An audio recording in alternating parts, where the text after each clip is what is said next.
"Ah!" screamed Makoto as she looked on the scene of what had just transpired. Her son, Itachi, had just killed his father along with the rest of his clan besides his mother and his younger brother, Sasuke. As Itachi ran forward to finish his mother off, a large amount of killing intent filled the room. Itachi froze in place about 4 feet away from stabbing his mother. Itachi started looking around frantically as he knelt on one knee looking for the source of the killing intent. Naruto slowly walked into the room from the window which has blood splattered all over it from Itachi's father. "What the hell, Itachi-kun? Why are you doing this?"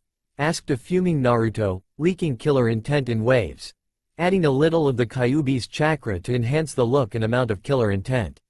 Itachi was scared for his life, but in all his time in Anbu as an Anbu captain, taught him how to keep a straight face even in the most dangerous situations. "I, Naruto-san, am erasing a cursed clan that should not exist anymore," said Itachi, keeping his emotionless visage on. Naruto changed from infuriated to confused. "What do you mean?" Naruto asked, while slowing his killing intent. Itachi started to stand, looking into Naruto's crimson Kyuubi-fied eyes. "Ever since the beginning, our clan has succumbed to the darkness of regret, anger, despair, and depression, and when this happens we always seem to turn into power-crazed people, not seeing the wrong in our ways," said Itachi. Naruto realized his words and asked, "But if that is true, why are you here? Why didn't you just try to change their ways and become an even greater shinobi?"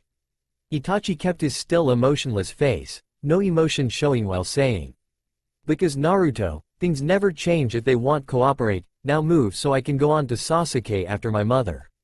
Naruto just moved in front of Makoto and started leaking another giant amount of killing intent, only directed at Itachi. Said man fell to both of his knees, panting for breath. Itachi understood his answer and stared at him angrily. "I see, well I will leave my mother to live, along with Sasuke, because if I know you correctly you wouldn't let me kill him either."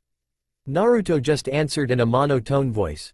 "Nope, not a chance. Now, Sasuke, please come in," said Naruto, looking at the sliding door behind Itachi. Sasuke had been watching from the start of when Itachi went to lunge at his mother. After coming home from a longer than normal practice of the shuriken and kunai targeting, he came home to the site of the Uchiha compound, covered in dead Uchihas. He had ran home and witnessed the small boy known as Naruto save his mother. The whole time until now his thoughts were of, what the hell, how is Itachi scared of this boy? He looks my age. And now after hearing said boy call his name he wondered, how does he know I am here? Sasuke opened the door and ran towards his mother, giving her a hug. "I thought I would lose you to sob."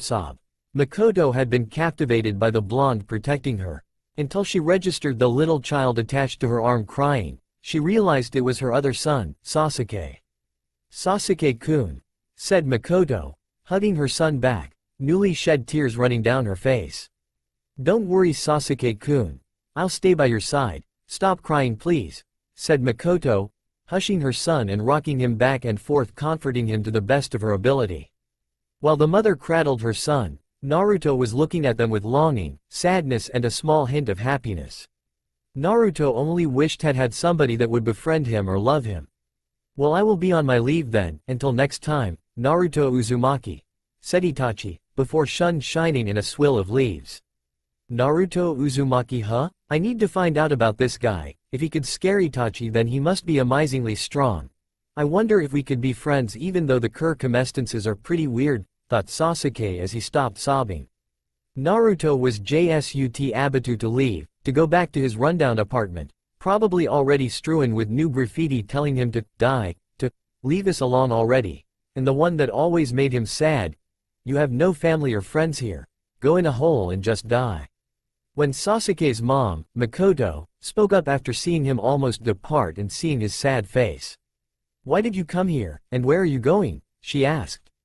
"Well, for your first question, Itachi was acting weird lately and I decided to come over and see what was wrong with him, to see him about to kill you, so I intervened," said Naruto, sadness and pain obviously showing in his voice. "And for your second question, I was going to go back home to erase the new graffiti probably made on my apartment door, then eat some instant ramen, then go to bed," said Naruto, finishing his sentence. Makoto and Sasuke both looked into his now ocean blue eyes that showed many emotions, mostly consisting of bad emotions more than good, sorta giving himself a look that made him look more older and wiser than his age entailed. Well, thanks for saving me and my song, but can't you stay and help us repay you, with maybe some tea or some money? You look terrible and you seem like you were just beat up, said Makoto, now realizing Naruto had many bruises. Spelling always was one of my bad fortes. And a black eye, along with a lot of gashes leaking blood from his arms, legs, face, and chest, if the giant blue-soaked shirt was any clue. Well, before I came here I was beat up by a mob of civilians. Nothing out of the ordinary in my daily life, said Naruto, the pain and sadness showing in his eyes tenfold. That's terrible, cried Makoto. How could you be beaten this badly, daily no less?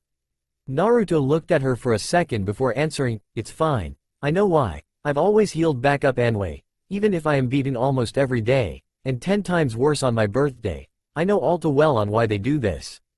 Makoto wondered how civilians could do this to a little boy, until it hit her. This is the Kyuubi's host. No wonder he has so much sadness in his eyes. Nevertheless, why can't the villagers see past the Kyuubi and notice the lonely little boy I see before me? After thinking things over for a bit, she came up with an idea. Naruto. Would you like to stay here with me and Sasuke, and live with us? Asked Makoto. Sasuke was thinking that it'd be nice to have a friend during this hard time in his life, and a cool and badass one at that. And agreed with his mother. Yeah, we could be friends and share my room, said Sasuke. Naruto just looked amazed. How could they offer him a place to live and even friendship from a boy his own age, something he's wanted for a long time, so easily? Really? Questioned Naruto, barely above a whisper in complete disbelief. Yeah, it'll be fun, said Sasuke, smiling, now looking at the boy he now would call friend. Naruto thought for a second, wondering if they were joking, then looked in their eyes and only saw sincerity and realized they weren't lying. I'd like that, said Naruto, a little twinkle in his eyes, and a lone tear ran down his right cheek. Makoto just looked at the two young men and smiled. Her son would have a friend that could see past the name of the Uchiha, which others did not, and always addressed them as the higher-ups of Konoha's society. After a crew of Anbu cleaned up the mess of the Uchiha massacre, and Makoto came back from telling the Hokage what happened, came back and said prayers with Naruto and Sasuke, then let them sleep in her room for the night after what all happened today. Sasuke slept in his mother's bed while Naruto slept on the floor. Good night, Naruto, said Sasuke, happy he had a cool friend that saved his life along with his mother's. He would always be indebted to his friend, and would always like him no matter what. Naruto started to cry silently in the dark. He had someone to come back to, and he had a friend. Good night, Sasuke, Makoto-san, said Naruto, happy there were others that would accept him. And fell asleep happy as can be for the first time in a long time. Good night, Sasuke, Naruto-kun, said Makoto in a light whisper, before turning off the lamp next to her bed and went to sleep. Sasuke walked into the kitchen to see his mother cooking bacon and toast. Good morning, Ka-san, said Sasuke. Sasuke looked around and wondered where Naruto was. Hey Ka-san, where's Naruto-kun? Makoto looked at him with a small smile. He's still asleep. When I woke you up I let him sleep in, said Makoto. Oh, he said, before running upstairs to wake up Naruto. He opened the door and said, Naruto-kun, you up? Said Blonde, woke up and looked at Sasuke. Yes, I am, thanks. They ate their breakfast and headed outside. Sasuke and Naruto hit it off well, they had a lot in common, and today he thought Sasuke needed to know the truth. Naruto had been consulting with the Kyuubi on if he should tell Sasuke about her. She had said he could trust him, and that was all Naruto needed to know. Sasuke, we will be entering the Ninja Academy in a week. I need to tell you something before we enter, said Naruto. Sasuke wondered what his friend wanted to tell him, so he asked, what is it, Naruto-kun? Naruto looked at Sasuke and answered, well, first I would like to tell you why the civilians hate me. Your mother already knows, and since you're my closest and only friend my age, and I am hoping you will trust me and keep it a secret, it is a S-class secret after all. Sasuke was confused. He always wondered why the villagers hated his newfound friend, and to hear it's an S-class secret was another thing to be confused about. Sasuke, I am the container of the Kyuubi. The villagers hate me for what I hold inside me, and I hope you don't hate me either. Sasuke's eyes opened wide at this new information. Of course. It makes a little more sense now, but why is he looking at me like I am gonna hit him? He looks like he thinks I am gonna leave high. Oh shit. He does think I am gonna leave him. Quick Sasuke think of a response. I'm his first friend his age ever, I can't let him be hurt like that, Naruto-kun. Why are you looking at me like that? We are friends and always will be. Please don't look like I am gonna leave you. Said Sasuke. After this statement Naruto creamed tears of joy. More like one lone tear, since Naruto never cries unless it's like the most saddest thing ever or happiest thing ever. He had a friend that liked him for who he was and not for what he held inside him. Kyuubi-chan. I have a real friend. He still lied me even after I told him I contain you inside me. Thought Naruto through his mental link with the Kyuubi. While most didn't know, Naruto could talk to Kyuubi. He could ever since 4 years ago when he was 5 years old and was beat up the worst on his birthday that night. He blacked out and woke up in his mindscape, and him and her just chatted. They became fast friends and still are. That's great Naruto-kun, said Kyuubi back to Naruto. Now, tell him I appreciate him being there for you right now, since we all know I can't help on the outside world, said a downcast Kyuubi. Ah Kyuubi-chan, I appreciate your concern, and I will always be proud and glad I hold you in me. You are my first true friend. But Sasuke is my first true friend my age, so you're both precious to me. And Makoto-san is also precious to me because she is the only adult that openly shows her kindness besides the third. Thought Naruto back to Kyuubi. Kyuubi smiled in his mindscape and then frowned when she thought of what she had to do soon and didn't want to tell Naruto. She knew he would blow a gasket, so she kept it to herself. Naruto looked at Sasuke and said, "Thanks Sasuke. You don't know how much that means to me. Also Kyuubi-chan says she appreciates you being my friend and staying by my side, arigato." Sasuke after hearing this thought, Kyuubi is a girl? You welcome Naruto-kun, said Sasuke with a smile on his face. Okay, and now the other thing, said Naruto. When we get to the academy I will not show my true skill. I will only show enough to pass with flying colors. Don't need people thinking I am stupid haha. But, I wanted to know if you want to train with me and pass through the academy fast so me and you can get on a genin team? Sasuke was confused why Naruto wouldn't show his true skill, but realized that if he did then the civilians could twist it and say that the Kyuubi is probably taking over him and making him strong enough to take revenge. Alright, I understand, and yes I would appreciate it if you trained me, said an upbeat Sasuke. He was happy his some bad-ass new friend that was strong would be training him. Okay. Well I will be training you through this week until the day we go to the academy, said Naruto. We will start right now. Here. He tossed some chakra weights at him. These are chakra weights, start at 50 pounds each limb. You will progress farther later in life. But right now just add the 50 pounds. Okay, now we do 65 laps around the Uchiha compound. Then train in taijutsu until we go to the academy. After that day I will teach you some ninjutsu. And kenjutsu if you would like, said Naruto. Sasuke was wide-eyed once again. He was so happy and overwhelmed that he jumped at Naruto and hugged his best friend. Thank you Naruto-sensei. Also yes I would like to learn kenjutsu along with the new ninjutsu you will train me in. Naruto didn't expect the sensei bit but decided to tell Sasuke. I don't mind you calling me that. But only when it's me and you. I don't want people at the academy wondering why you said that, said Naruto. Sasuke just nodded, and they started their week-long training session. Time skip -1 week. Day of academy entrance. Naruto and Sasuke were goth walking toward the academy, not taking the roof so they could spend time together as friends. Sasuke over the course of 1 week had grown tenfold from the day they started. Sasuke now had on 100 pounds on each limb that would stay taut way until the end of every month, where he would walk around all day without the weights to get used to the feel. Then add 20 pounds to the previous weight the next day until the month was up again. Due to this method Sasuke was a lot faster and more strong than Andy normal genin. Then again he was taught by a boy his age that could probably easily take 2 Junin without being exhausted. But Sasuke knew Naruto had a lot more power than what he let on, so he didn't know if it could be 2 or 20, never knew with the wild card that Naruto is. Along with his training, Naruto taught Sasuke 2 jutsus since Sasuke had pleaded on his knees. Naruto gave in and taught him 1 B-class jutsu. and one A-class jutsu that only a handful of people could do. The B-class jutsu was Kaiden, Giant Fire Dragon no Jutsu. I will not write the Japanese unless someone tells me that exact word, jutsu in Japanese in the reviews.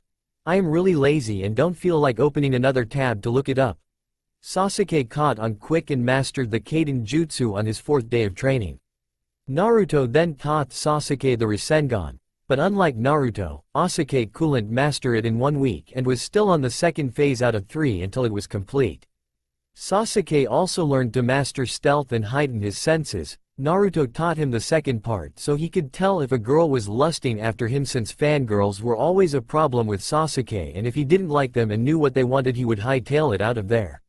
Sasuke's stealth and senses did indeed heighten. Sasuke could perfectly mask his chakra so no one could sense it.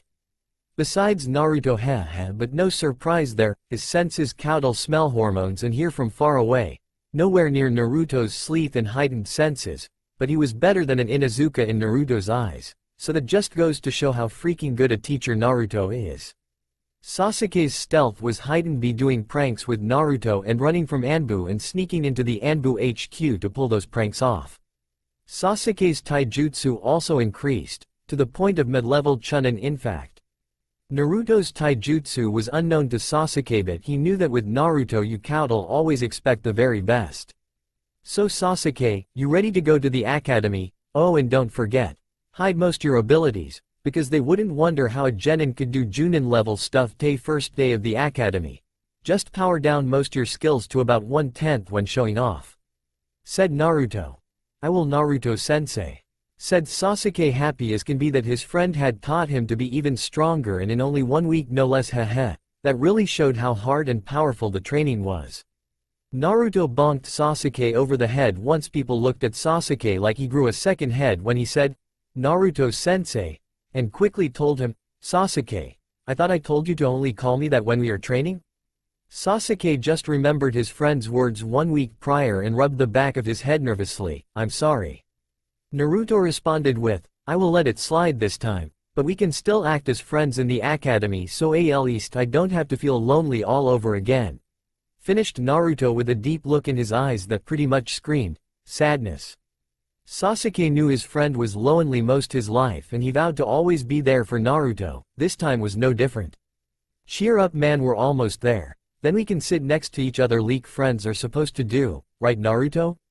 Said Sasuke, putting a reassuring hand on his friend's right shoulder. Naruto turned to Sasuke with happiness mixed with sorrow in his eyes and said, Thanks Sasuke, that means a lot to me. Sasuke smiled and said, No prob. Now let's get a move on, don't want to be late. Naruto smiled and turned away from Sasuke. Okay, let's race. If you get there in the next minute, I'll teach you the Shunshin. Said Naruto, already preparing to Shunshin to the academy. You're on, exclaimed Sasuke, wanting to know how to Shunshin very badly. Sasuke showed up at the academy in a full-on sprint. He knew not to take off his weights because he knew Naruto wouldn't find that very fair, since it would be too easy that way. He arrived next to Naruto at the front doors at his now record time 1 minute 36 seconds. Alright Sasuke, you didn't get here under 1 minute, but I will teach you the Shunshin this weekend when we have free time, okay? Smiled Naruto. Yes, cried Sasuke, happier than earlier. Naruto walked in the academy first, finding their door, and walked in not paying attention to the fangirls sporting hearts for eyes at Sasuke. Naruto chose a corner in the back of the room with no one around and sat down in the 2nd seat to the end. Sasuke chose the seat right at the end, so Naruto was on his right and on his left was a wall. All the girls wondered why. There, Sasuke-kun was sitting next to Naruto, the one person their parents told them to stay away from or exclude him at any chance they got, along with make fun of him. One of the girls was daring enough to walk up to both of them and ask Sasuke, Hey Sasuke-kun, why are you hanging with him? Our parents said he was a bad guy and to exclude and make fun of him, so why don't you come sit with us where you belong, with your friends? The girl finished, sporting a smile and when referring to Naruto a frown. This statement however made Sasuke angry. How could this girl be so mean to his best and only real friend, Naruto, without even knowing him first? What did you say? Said Sasuke, making sure he heard her right. while Naruto just stared at him wondering where he was going with this. The girl smiled and said, I said why sit next to that sorry excuse for a person, and sit next to your real friends. She finished her sentence with a smile and a hand gesture motioning to the girls looking with sparkles in their eyes at Sasuke. Sasuke for one was fuming. How could they say idiots berate the man he now looks up to? What? Yelled Sasuke, the fangirls shrinking under his angry gaze. Naruto is my best friend. He is the reason I am here and not dead. Yelled Sasuke even louder, making Naruto open his eyes wide and jump up to cover Sasuke's mouth. No Sasuke. We promised we wouldn't tell anyone besides the ones that were there that day. Said Naruto with his hand covering Sasuke's mouth. Sasuke for his part was so angry he didn't care and bit hard on Naruto's hand, which he knew would heal right away. Naruto recoiled and rubbed his hands soothingly, cursing under his breath. No, they will know. I will not stand by while the man Tot saved my mother from her death and me from mine, while in the process making my clan's assailant flee for his life, is being made fun of and mistreated. Sasuke was fuming and on the verge of beating down all that opposed him. As for Naruto, he had a look of annoyance on his face. You baka, said Naruto smacking Sasuke across the back of his head, making Sasuke yelp and rub the back of his head in an attempt to ease the pain. That was classified information and now I can't hide my abilities or they'll think less of me. You baka. Do I have to fix every mess you make? Said Naruto. You're lucky I can erase memories. Otherwise I would kick your ass for this, retorted Naruto, leaking a sample amount of killer intent to make the girls and guys that heard Sasuke pant and kneel on the ground or in their seat. Mind eraser no jutsu, whispered Naruto, now erasing what was said with his jutsu. In the next instant everyone forgot, except for the clan heirs, excluding Hinata who fainted from looking at Naruto, and Sasuke who couldn't forget the memory because he was the one that said the words that needed erasing. While Naruto's jutsu gets rid of the memi, he has to implant a new one. The one he chose to implant for the girls made him snicker. He had implanted the idea and image of Naruto naked with every other civilian girl blushing madly in the memory from looking at what was between his legs. Naruto implanted the image and feeling of getting kicked in the balls for the guys, more pain to the ones that made fun of him and treated him badly. After Naruto was done, the girls only remembered what he implanted in their memory, while the guys got an image and feeling of getting kicked in the balls, so they fell over. Or just stayed there, somewhere already on the floor when the killer intent filled the room. Also killer intent will be key from now on. Holding their crotches for dear life. Needless to say Naruto was straight out crying from laughter. Every girl had a nosebleed and a face as red as Hinata's when she looks at Naruto, while the guys just groaned loudly. What did you do? Asked a now not as angry Sasuke. I made the girls and the guys forget what you said, implanting me naked as the image for the girls' minds, and for the guys the image and feeling of getting kicked in the nuts. As for the heirs to the clans, well they could easily swat away my jutsu, cause I put only a little chakra in the jutsu to only erase what was said. If I would have gone all out, they would have forgotten everything, even their names, family, gender, said Naruto. While Naruto was explaining what he did to Sasuke, the clan heirs were looking at Naruto warily. They did not know who saved Sasuke and his mom, and to hear a genin instilled fear into a person that could kill so many skilled Sharingan using shinobi. Needless to say, the heirs would watch Naruto carefully, some would befriend him in time. Once Naruto was done explaining what he did to Sasuke, Iruka walked in. Okay class, settle down, said Iruka. All the kids stopped talking, and the day began. Iruka talked Abitu history first, consisting of the Hokages. The next subject was chakra. Some kids listened very intently at this. After talking about chakra he talked about what they would be doing tomorrow. Okay, you are dismissed. But tomorrow we will test if you have chakra capabilities and good accuracy with shuriken and kunai. Said Iruka, dismissing the group. Naruto and Sasuke calmly walked away from the class first. Naruto was ahead of Sasuke while Sasuke walked behind Naruto. Sasuke was getting tired of all these fangirls and was going to yell at the large group of them following them until Naruto said, Sasuke, ignore the girls. If I can ignore the evil stares from the village, then you should easily be able to ignore lustful little girls. Sasuke looked around and noticed that indeed Naruto was right, the villagers probably were a lot worse than stupid fangirls. So he ignored them and walked up to Naruto and asked, So Naruto, how do we loose them then? Whispered Sasuke. Simple, ill shyness to the compound, just grab my shoulder. As Naruto asked, Sasuke grabbed his shoulder and in a big whirlwind were nowhere to be seen. Where did Sasuke-kun go? We need to get Sasuke-kun away from that stupid Naruto, he belongs with us, said a random fangirl in the crowd. Yeah, but he always seems to follow Naruto, he's either sitting next to him or following him around. And just now Naruto somehow got him away from us. Once Sasuke grabbed his shoulder they were gone in that whirlwind, said Sakura, one of the many fangirls and president of his club. It seems he used a Shunshin forehead, said Ino, who was one of the clan heirs that kept the memory of what Sasuke said. It would seem Sasuke wasn't lying, but why does everyone hate Naruto? Surely pranks can't get him that much scorn and hate, thought Ino as she followed the other fangirls to their Sasuke Girls Club. Naruto and Sasuke showed up at their compound and were greeted by Makoto. Hello Sasuke-kun. Naruto-kun. How is school? Asked Makoto. So, in the next 10 minutes Naruto retold their day at the academy, starting with Sasuke's outburst, Iruka's boring lectures, and the many fangirls they just escaped from. Sasuke-kun, you need to control your emotions. I know Naruto is your friend, but if people knew that we're not a part of what all happened that night, then civilians would find out and think stuff that could twist the truth to think Naruto is being controlled by the Kyuubi and is too strong, said Makoto, starting to care more about Naruto after spending years with him around and growing a bond which led to her small crush on her shining blonde hero. It's okay Makoto-san.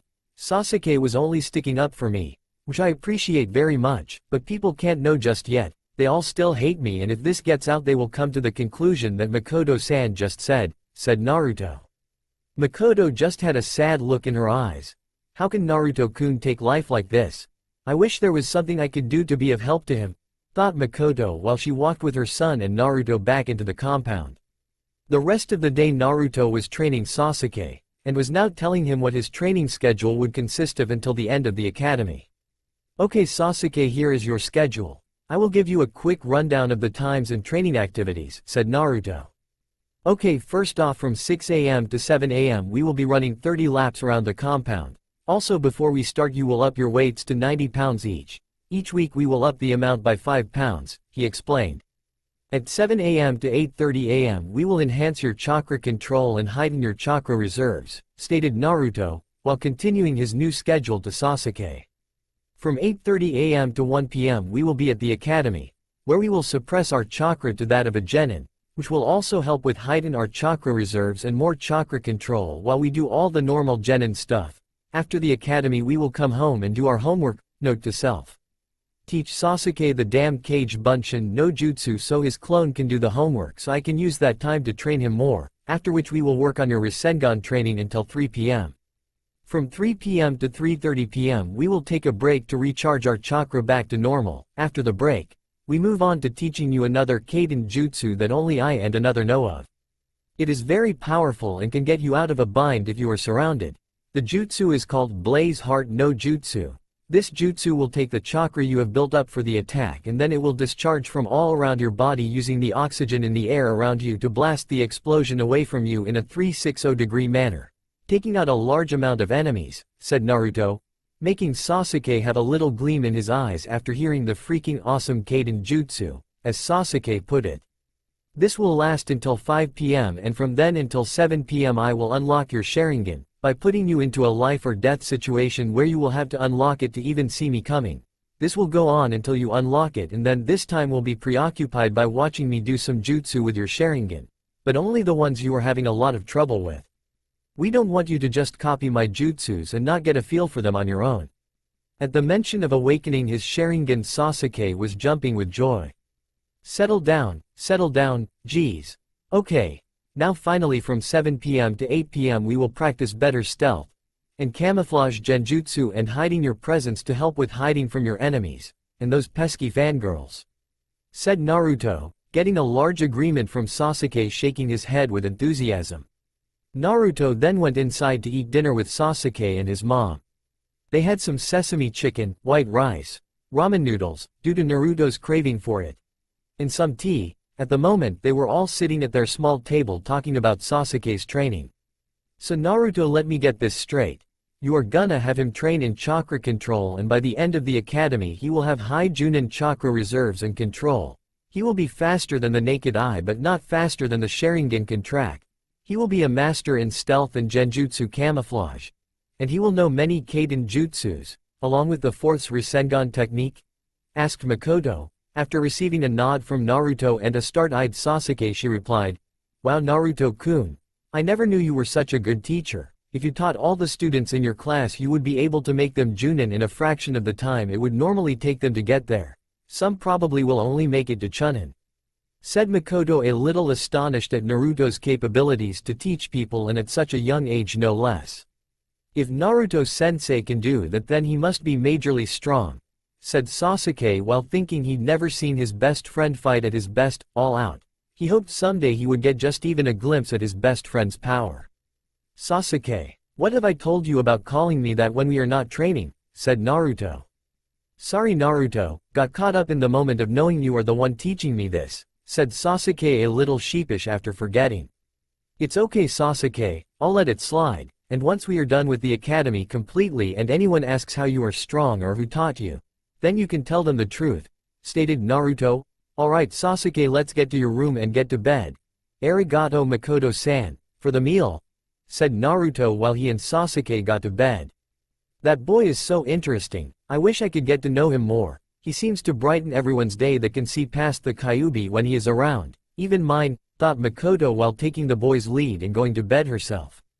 The next day Naruto started his training with Sasuke, and after the academy and their chakra control workout, he taught Sasuke the Kaiden jutsu he told him about, and the rest of the day went on as planned in their schedule. Sasuke has been doing his training for 4 whole years now. He now wears 750-pound weights on each limb, has over high Junin chakra and control, has been able to do the Rasengan, Kaiden Heart Blaze no Jutsu, and is proficient in stealth and genjutsu camouflage, along with a few tricks up his sleeve. We find our heroes at the entrance of the academy. Naruto arrived in a giant whirlwind shunshin, while Sasuke came in a giant red fire shunshin.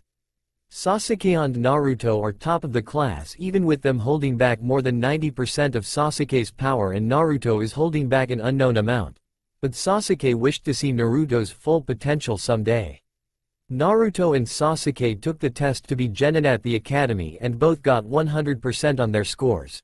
Even with Mizuki trying to stop Naruto's bunshin during the test and be bailed to fail him and have him get the forbidden scroll, Naruto counteracted him and sent him into a never-ending coma that Naruto could get him out of with a simple jutsu, but no one needs to know that. Haha, it was what he gets for trying to hinder Naruto and not pass him. And with their new headbands, they walk into the academy. "Can you believe it Naruto? We are genin now, I hope we are on the same team, that would be so fun," said an upbeat Sasuke. "Oh don't worry about that, I pulled some strings with Oji-san and got us on the same team. But in exchange for it we have to deal with your worst enemy, Sakura Haruno, your #1 fangirl," stated Naruto, cringing at the thought of hearing Sakura always screeching like a banshee. Sasuke for one was fine as long as Naruto was there to oversee his training and fight alongside him. "Oh well, I can tolerate it if we can train her to be of some use," said Sasuke. I will have to train her after today. Our sensei quit on us to go back to Anbu and now I am the leader of our group. Oji-san said that I was capable and we didn't have to do D-rank missions if I took the position, although for Sakura's sake I think we should take a couple before we head on to C rank. So I accepted, but he is to tell the whole class, and in the words of our favorite Nara backquote, how troublesome, said Naruto. Sasuke was now in shock. His best friend and longtime sensei would be his real sensei and leader of his team. To say he was happy would be like saying Naruto only likes ramen, when in all actuality Sasuke was ecstatic. "Wow," was all he could say before he opened the door and he and Naruto walked up to their favorite corner in their academy room. Upon entrance the girls stared dagger and pitchforks at Naruto for being with their Sasuke-kun, until Sasuke stared them down and sat back and waited for Iruka to get in. After another 10 minutes Iruka showed up. "Alright class, we will be finding out who your Jonin Sneseis are. There is only one team exception for this, but I will tell that team later," said Iruka while taking a quick glance at Naruto, who only smiled. "Alright, team 1 is stated Iruka, starting the long list of teams and names. It's all the same teams from the regular series, just Kakashi is in Anbu still and Naruto takes over. There is a reason I made Naruto team leader and Kakashi still in Anbu. Hehe, just keep reading and you will find out someday. And the final people who were not called, please come to the front of the room. The Hokage will come in and explain, so there are no misunderstandings, said Iruka while Naruto, Sasuke, and Sakura walked to the front of the room. The class of new Genin hopefuls looked at the three at the front of the room as the Hokage walked in. Hello class, said the Sandaime Hokage. Hello Hokage-sama, said the whole class in union. Alright class, first I would like to congratulate you all on becoming Genin. 2 of you in this class have been training vigorously for the past 4 years, and it's no wonder they passed. Would these 2 individuals step forward and present yourselves? Asked the Sandaime, Sarutobi. After the Hokage gave his speech, many of the Genin waited to see who the Hokage was talking about and what made it special for the Hokage to actually be here to explain it. Naruto walked slowly next to the Hokage. Sasuke not far behind took up Naruto's empty side. These boys have been secretly training more than you all, and the one who trained the other is this team's new sensei, said Sarutobi. Sasuke had a smirk on his face. This will be fun, thought Sasuke. Alright class, as of today this will be the first squad of Genins without a Junin sensei. This team's sensei will be. Sarutobi paused and looked around. The many Genin were hanging off every word. Naruto Uzumaki, he said. Everyone sitting at their seats were silent. Sakura's inner bitch was on the high and blazing. Who the fuck does that spiky-haired think he is? Sasuke-kun should be our sensei.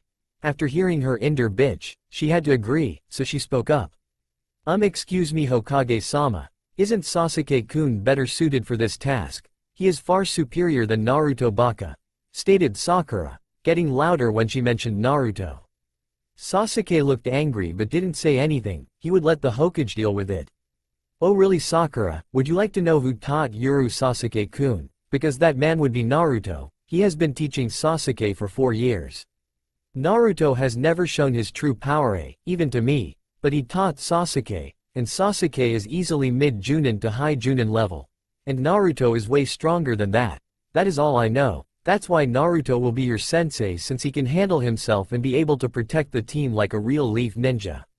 Said Sarutobi. Naruto washapi as can be with a shit-eating grin and a smirk combined, looking at the other Genin in the room. And loving the reaction of stunned silence from everyone sitting down. Wow Naruto-kun. You get your best friend, and a screeching bitch. Ha ha ha.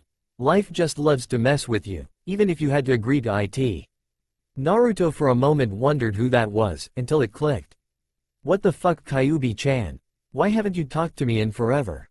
I missed you so much and felt like you were avoiding me. Thought Naruto, keeping a straight face on the outside, but on the inside was a little sad. I'm sorry Naruto-kun. I had to attend a meeting of all Biju. And since I couldn't attend personally, I sent my mind into the body of a mortal and had a long trip to find the meeting place. It has to deal with the Akatsuki trying to capture us. We need to mobilize and find the Biju containers. It is up to me and you to seek them out, find them, and then have an all-out war on the Akatsuki, said Kyuubi, switching to her angelic voice in mid-sentence while laying down on a bed in Naruto's mindscape, completely exhausted. Well okay. I will have to ask the old man for one of those. Can travel in and out of Konoha freely. Passes, and get to it, thoughteth Naruto. Yeah, we will do that later. Right now I am tired and missed you greatly. Being with you always makes me happy and warm. Not like that mortal's mind all cold and cluttered. Said Kyuubi before she dozed off and fell asleep. Alright, sleep tight, Kyuubi-hime, thought Naruto, sending a mental image of him smiling warmly to her. Back in the real world, Sakura was still belittling Naruto. But Hokage-sama, Naruto Baka is weak, even though she didn't pass the exam with Sasuke with 100%? Lol, Sasuke is more strong and way cooler than that weak poor turd, said Sakura, happy with making Naruto look bad and making Sasuke look good. Naruto Baka has no family and no friends. Sasuke would never lower himself to Naruto's level.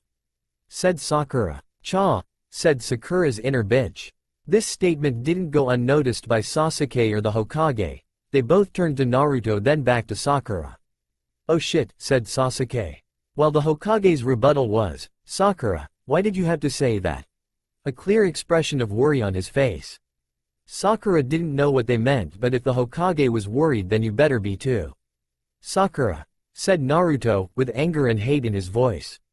No one had heard Naruto speak like this and were all a little unsettled hearing anything but his normal happy-go-lucky and calculating voice. Sakura was scared, now knowing why the Hokage was worried. Naruto was always serious or being playful, and you could tell the difference all the time, and she knew he was seriously mad at her. Naruto's sunny blonde hair was shielding his facial features, and as he looked right into Sakura's eyes, she could now see blood-red eyes, with slits in them for pupils. She was now almost about to piss her pants. Sakura's inner bitch AHD. One last thing to say though. Oh fuck, we're screwed. Naruto bared his now 1-inch fangs, canines and finished his sentence. Shut up.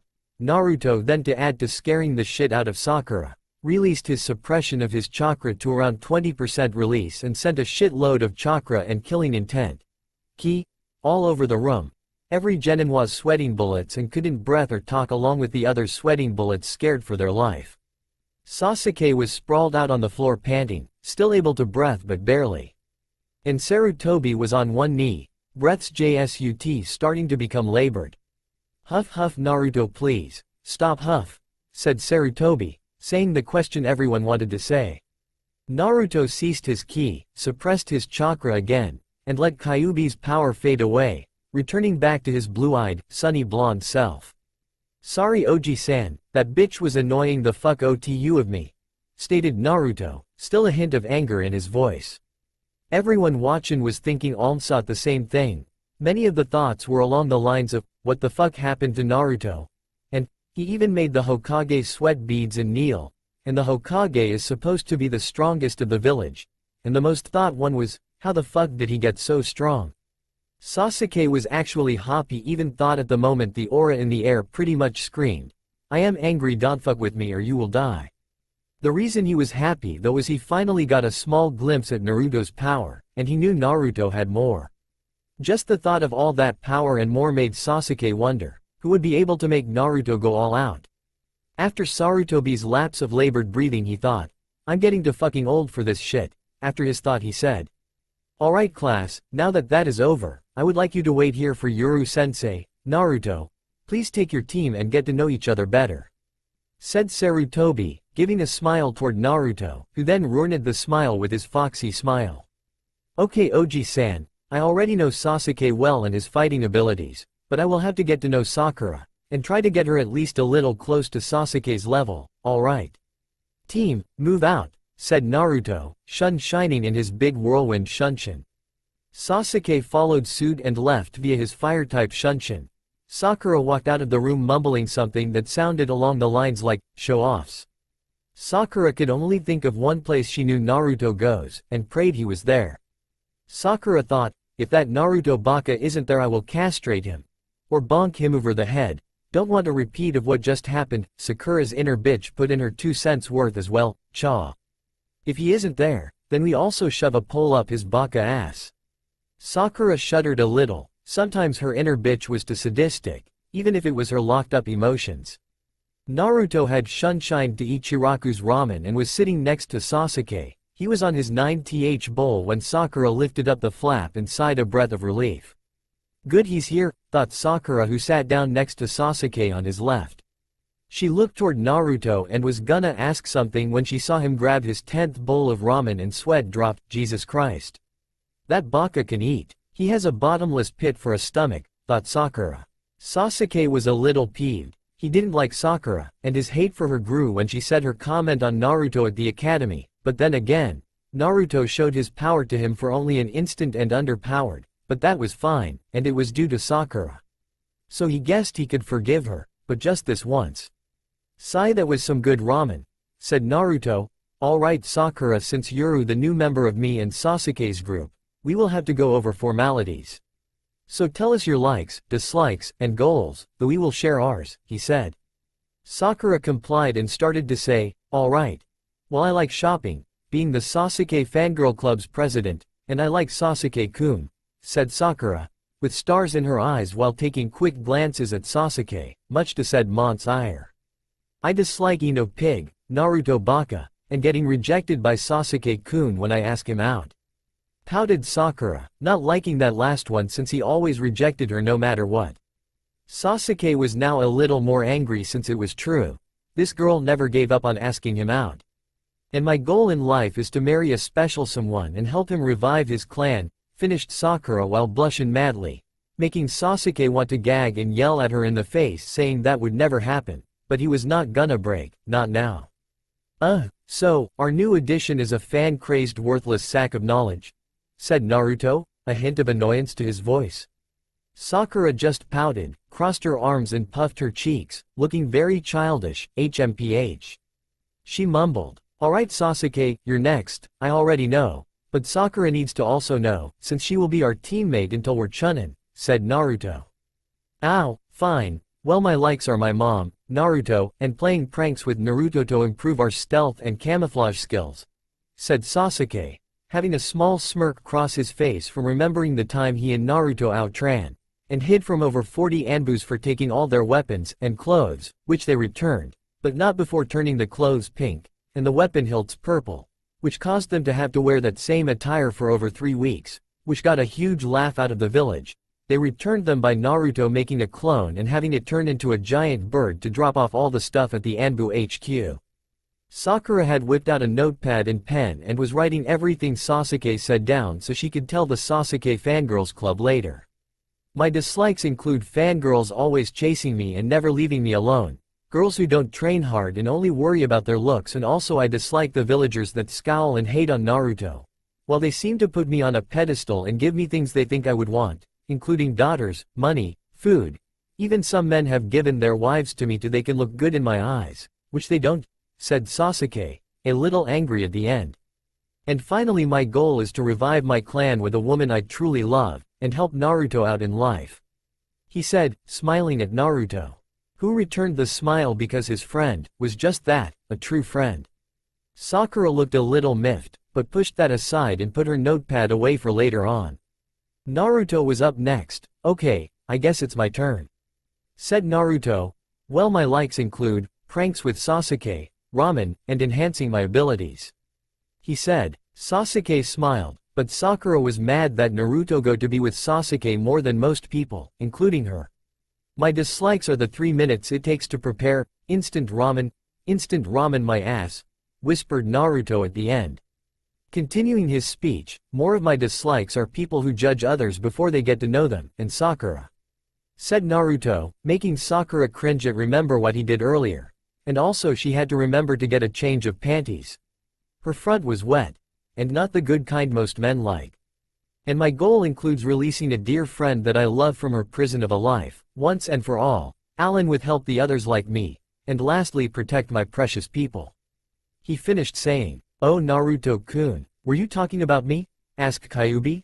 Scratching his cheek in embarrassment replied to her, "Haha, I see you woke up from your short live nap. And yes, I was talking about you," said Naruto, mentally smiling inside. "Oh Naruto-kun, you're so sweet. I knew we were friends but I didn't know you liked me more than that." Hehe, perverted giggle, smiled Kyuubi, showing Naruto a mental image of a foxy grin. Hehe, well I guess that sorta slipped out, and we can talk more on this subject tonight when I join you in my mindscape when I go to bed, he said to her. "Oh okay na tilde ru tilde to tilde kun," purred Kyuubi, making Naruto blush a tiny bit from hearing her seductive voice in his head. Back to reality, Sasuke was waiting for Naruto to say what they would do as a new team, and Sakura was just staring dreamily at Sasuke.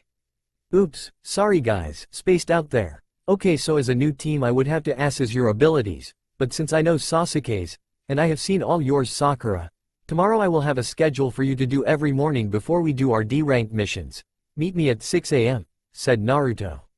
Sakura didn't want to train, but she did want to be of use to Sasuke and the team so she wasn't looked down upon.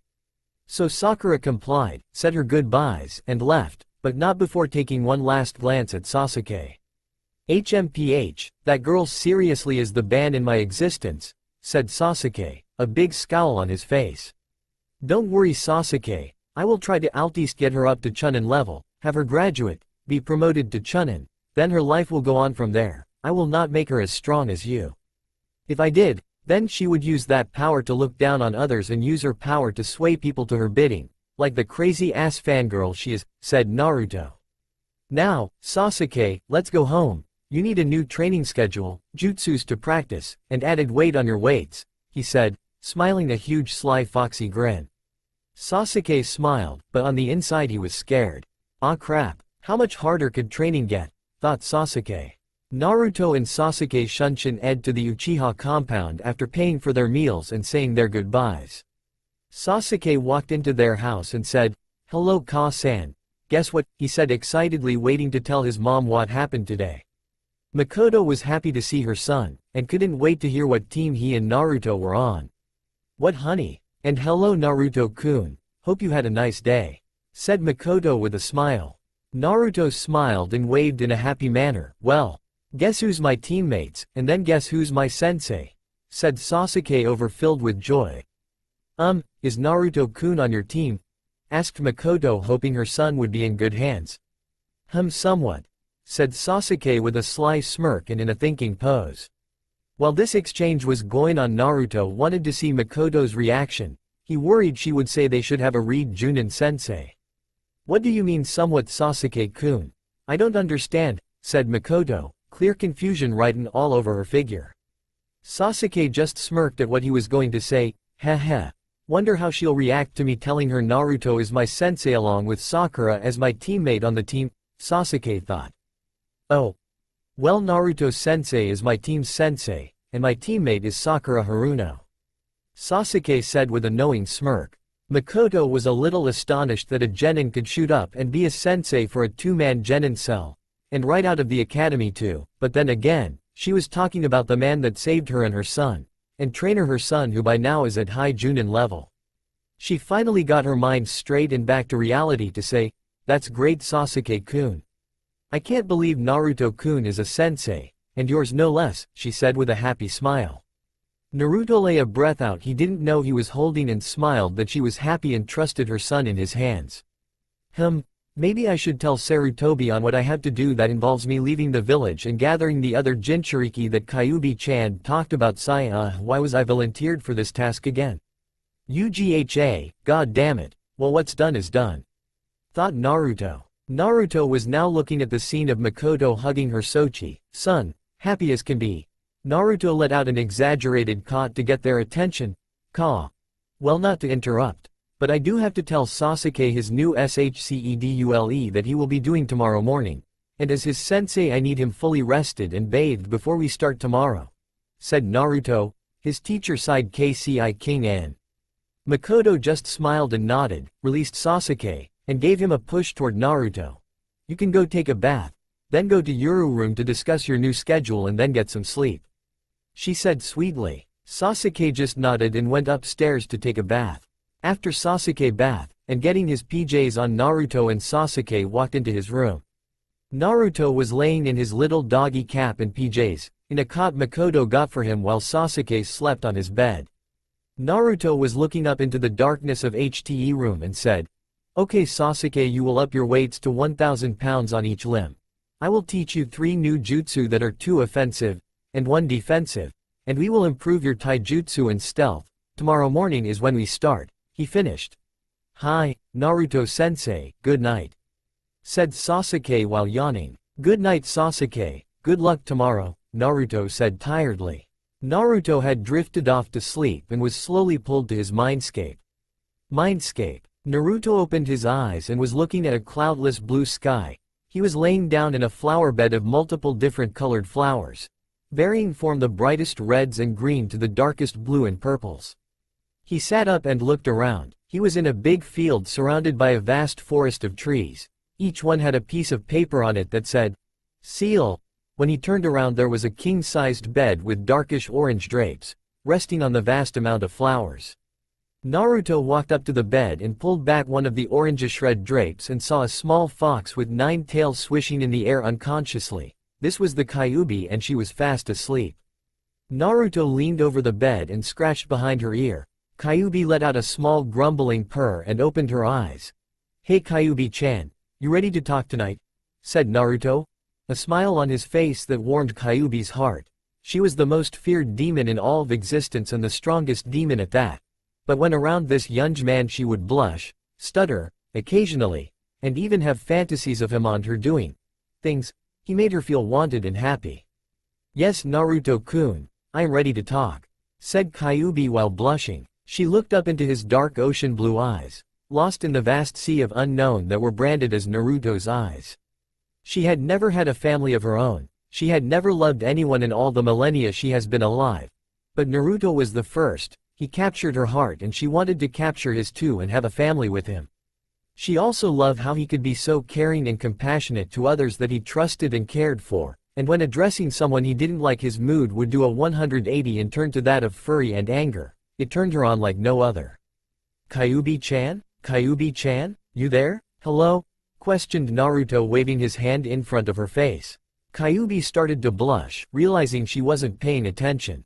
Oh, sorry, I spaced out there for a moment, said Kyuubi, rubbing the back of her paw in an embarrassed manner. Oh well, that's okay, and I came to talk to you about my small confession, said Naruto, averting his gaze, rubbing his neck in embarrassment. Kyuubi smiled. She had been waiting all day to talk with Naruto about this. Yes, let's talk about your little slip of the tongue. So tell me, Naruto, what do you think of me? Questioned Kyuubi, waiting for his reply. Well, I think you're nice, cute, funny, you cheer me up when I'm down. You are the most compassionate person I know, and I think it's cool you can be so nice yet be deadly in battle. To me you are my very first and best friend, said Naruto, smiling. Kyuubi was loving the praise from the man she loves, but hearing him say that he considers her only as a friend, her heart sank. She was about to speak when Naruto finished the rest of his statement. You're white as hell, you have the most beautiful crimson hair, sparkling smile, and I love you, he said. Kyuubi was astonished. All she could think about were the last 3 words he said. Did he just say? He just said, oh God, he loves me too. Kyuubi finished her train of thought and started crying tears of joy and happiness. Naruto-kun sniffed. Do you really mean it? Sniffle? She cried out through sniffs and sniffles. Yes, Kyuubi-chan, now can you please turn into your human form? What I want to give you, you would have to be in that form to receive it properly, said Naruto. Kyuubi gave a questioning look, wondering what he would give her, but calmly then reverted to her human form. She had bloody crimson hair that fell to the middle of her back and looked as smooth as silk. She had a face that could only be summed up as a goddess's. She also had eyes slanted slightly like a fox. The color of her eyes were dark red with sliver irises slanted like a predator's at night. Her lips were a pinkish hue, begging to make contact with another pair. She had 2 earrings, one was a fox and the other a half moon, both of them a light crimson color. She wore a dark reed kimono. On the kimono were many doves flying in different directions from a blazing sun located where her heart was. She had D-cup breasts, and on her right hip was a katana. The scabbard looked like moving blood, while the guard was a pure gold and the hilt was a dark obsidian black color with a tight grip. She also had 2 cute fox ears poking out of her hair that were orange, with on the tip. Along with the ears she had 9 swishing foxtails that were also orange with white tips. All in all, Naruto thought she was the most beautiful person he had ever seen. She appeared to look 18, and was around 5 feet 7 compared to Naruto's 5 feet 6, but he didn't mind. Alright, now Kyuubi, I would like to ask what you think of me before I present my gift to you, said Naruto, smiling while blushing. Kyuubi smiled and started by saying, I think you are the most kind and compassionate person I know. I also think that you are cute, charming, and have amazingly awesome gravity-defying golden wild hair. You are funny and care for me like I care for you. You are my best friend ever and I know I love you too. Finished Kyuubi, looking Naruto rigged in the eyes. I think I can give you my gift now, Kyuubi-hime, smiled Naruto in a husky voice that sent pleasurable shivers up and down Kyuubi's back. Naruto walked up to the bed, never taking his eyes off of hers. He got up onto the bed and crawled up to Kyuubi. She wondered what gift he could have possibly gotten her when she felt something soft touch her lips. She looked and realized they were Naruto's lips. Naruto had his right hand behind her head, stroking her hair lovingly. His left hand was on her right cheek, softly pulling her into the passionate kiss. Kyuubi, now realizing the situation, flung her arms around Naruto's neck, resting them on his shoulders as she pulled back. They both fell back while in their lip lock and rested on the pillows, never breaking contact because air was irrelevant in his mindscape. During their connection, Naruto's left hand never left her cheek, but his right slowly went down to her back, pulling her tighter against him. Her D-cup beasts pushing against his muscle-toned chest. After a while she licked his lower lip asking for entrance. Naruto complied and allowed her access. The taste was as real to her as it was to him. He tasted of ramen, sugar, and a hint of blueberries. Odd, thought Kyuubi, but she still loved the taste. Naruto also was allowed entrance into her mouth. He explored all the crevasses and recesses known as her mouth. To him she tasted like cinnamon, strawberries, and the slight hint of vanilla. He wondered if that was the taste of her or the smell of her aroma. He didn't care and just kept going. She moaned into his mouth multiple times, wrapping a leg around his legs. After about 5 more minutes they broke apart, a small string of saliva connecting them by their bottom lips. "So, you like my present?" asked Naruto with a smirk while still staring into her eyes. "I think my birthday came early," said Kyuubi with a cute playful smile. He smiled back and gave her a small chaste kiss on Tae's lips. "Great, I'm happy you liked it, because to me that meant more than physical contact. It expressed all the emotions I couldn't express about you in words," said Naruto, a grin on his face. Kyuubi was happier than she has ever been in her life. And sync et hats like over a millennia of years. That shows how special this is to her. "So, does this mean we are together now?" asked Kyuubi, looking as innocent as can be. Naruto chuckled and said, "Yes, Kyuubi-hime, only if you want to." He smiled his big gothy smile and gave her one last kiss on the lips. "Good night, my hime," he said. "Good night, Naruto Koi," whispered Kyuubi, laying on the bed with Naruto, cuddling up to him using his chiseled chest as a pillow. With a sigh of content from both parties they fell asleep in each other's arms. It was a beautiful morning. Sasuke had just woken up, taken a shower and walked out from the steam-filled room with his normal garb on. Okay, it's his canon clothing from the beginning series, okay? Same with all the Konoha 12, their clothing doesn't change from the beginning series unless I say it, okay? Otherwise picture them with whatever clothing they had then, unless I put them in new clothing, then that is what they will wear 24/7. And went to wake up Naruto, his team's sensei. "Hey," said Sasuke, shaking Naruto lightly, "come on, we got to get to the training ground by 6, he said, while Naruto grunted and clamped his eyes shut. Damn son. Well Sasuke, I want you to go on to the training grounds and—" "Shit," said Naruto, now wide awake and sitting upright. "Crap. Sasuke, tell Sakura to meet at training ground number 44. I forgot to tell you, and it's a secluded area. So I'll be there a little late. I'll be there around 6:30, okay?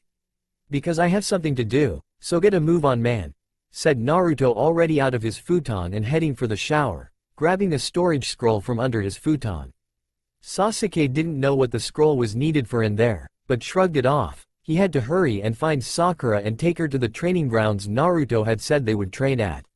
So he was off to find her while Naruto took a shower, then get dressed. Time skip, 12 minutes. Naruto stepped out of the shower, dried off, and put on some orange boxers with small chibi Kyuubis all over them. He took a look in the mirror and smiled slightly. Today he would get rid of his normal orange jumpsuit and look as shinobi-like as possible. He was a sensei of a team after all, he had to look like one. He picked up the storage scroll he brought in and pumped chakra into it so the stuff would come out. With an audible poof, and through white smoke, 2 katanas and some clothes folded up on top of each other appeared. And on top of the clothes next to the katanas were a pair of black stealth shoes with soles that when you step make no sound and are as smooth as leather. He grabbed the clothes and started to dress. He grabbed his first article of clothing on the pile that was a pair of Enbu-style pants that were baggy around the ankles. They were the color of black obsidian and had many pockets for scrolls, kunai, and the like. Then he grabbed a fishnet t-shirt and put that on. He then grabbed a pair of black silk-ish socks and put them on his feet. Next he took his stealth sneakers he had and felt the smoothness of the leathery inside to the feel of his feet through his socks. He strapped on a small strap with 4 small square pouches on the front, to his left thigh. Within the 4 pouches was starts from his right to his left, a small scroll with a first aid kit in it, soldier pills, chakra pellets, foot pellets, and the last one on the far left was a slightly bigger pouch with a 1" by 4" scroll in it. He then put a kunai pouch and shuriken pouch on each butt cheek and attached both of his swords to his back in an X-like fashion. One of his swords had a light golden scabbard that had a design of golden leaves all the way to the guard that seemed to slowly move, odd. The seeable part of the sword was a golden guard, a hilt with a complex grip adorned with criss-cross blue and black leather straps in the shape of diamonds. A chain seemed to attach to the end of the hilt that was about 4 to 5 inches long, swaying in a non-existent wind. His next sword was his father's when he was younger. His father used it only in battle and never let anyone besides family and very close friends see it. All his enemies died before they could spread word of this devastating sword. Naruto didn't know what the sword could do, but he figured that it had to be good for his father to be able to keep it a secret for so long. He had found out who his father was when he went to hide from the villagers in the Hokage office and saw his folder on the Hokage's desk. His curiosity got too high and he read who his parents were and what bloodlines they had. To say he was surprised was a huge understatement, and he found out he had a clan estate that he couldn't get to until he was at least Chunin status, but he agreed and was given the sword. He worked on his kenjutsu for over 4 years and was now very fluid with a sword, very close to a master at it, but not just yet. The sword's scabbard was pure emerald green with a silver dragon swirling up to the top to the guard like it would eat it. The guard of the sword was black as the darkest night and its hilt was an interesting design. On one half of the hilt was a dark crimson with a pitch black dot in the middle.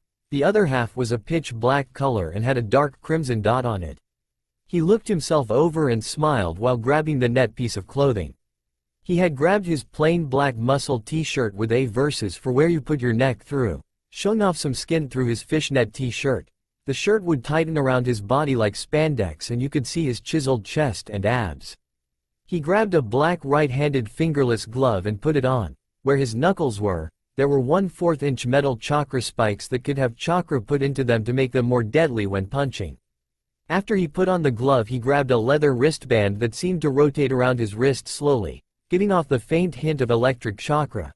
There were small 1/4 of an inch circles made of chakra-conductive metal every other inch on the wristband. He put this article of his outfit on his left wrist.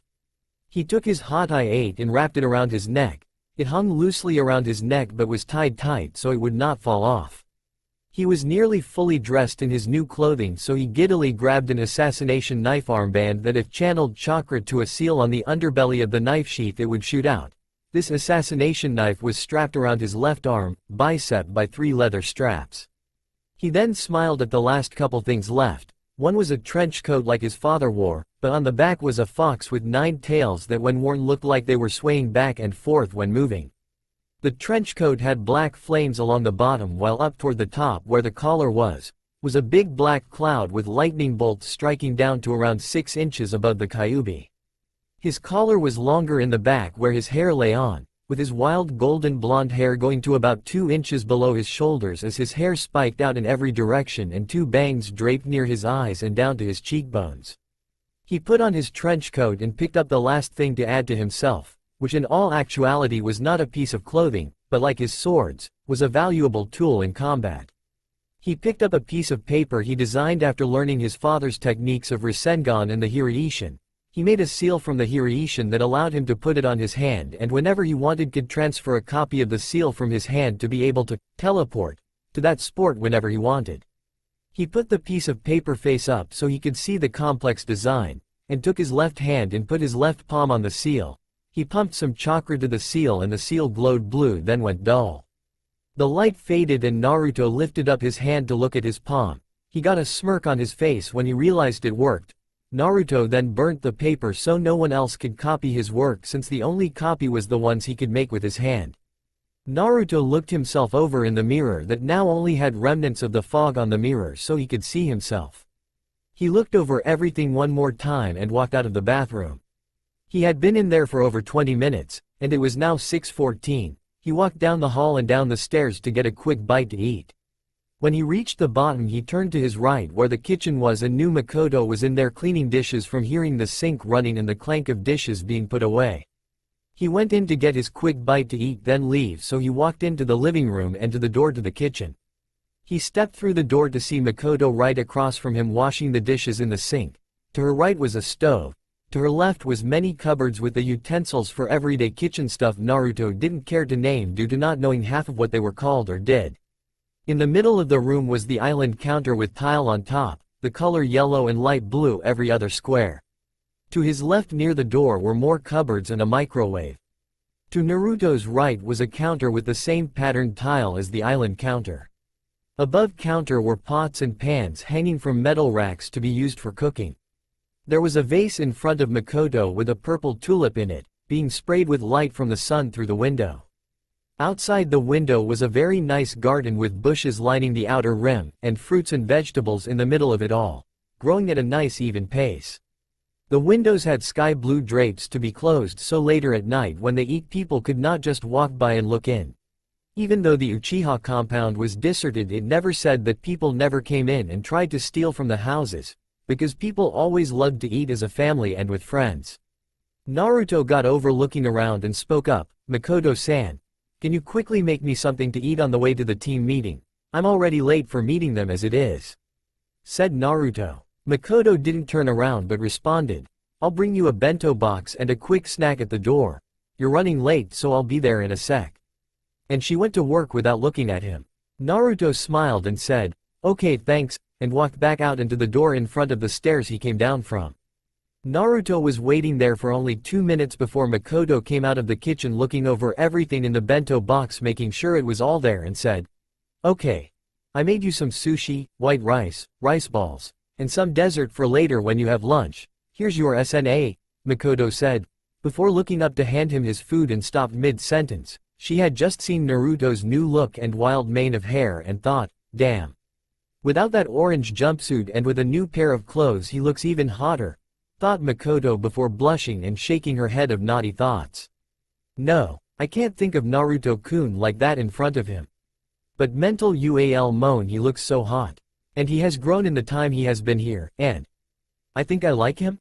No, I love him. But he is young, then again his posture and maturity boosts him up to seem around 18. Sigh, what's wrong with me? I'm not supposed to like people my son's age. Why can't Naruto be a little older? He's too damn hot for his age. And besides, he would never love someone as old as me. Mental small sob from knowing that love had been taken away from her, thought Makoto, turning another shade of red, adding to her blush, and a tiny amount of liquid forming at the edge of her eyelids. Well, I like the new look, Naruto-kun. Here is the bento and snack I made for you to eat on the way, said Makoto, closing her eyes and smiling a little.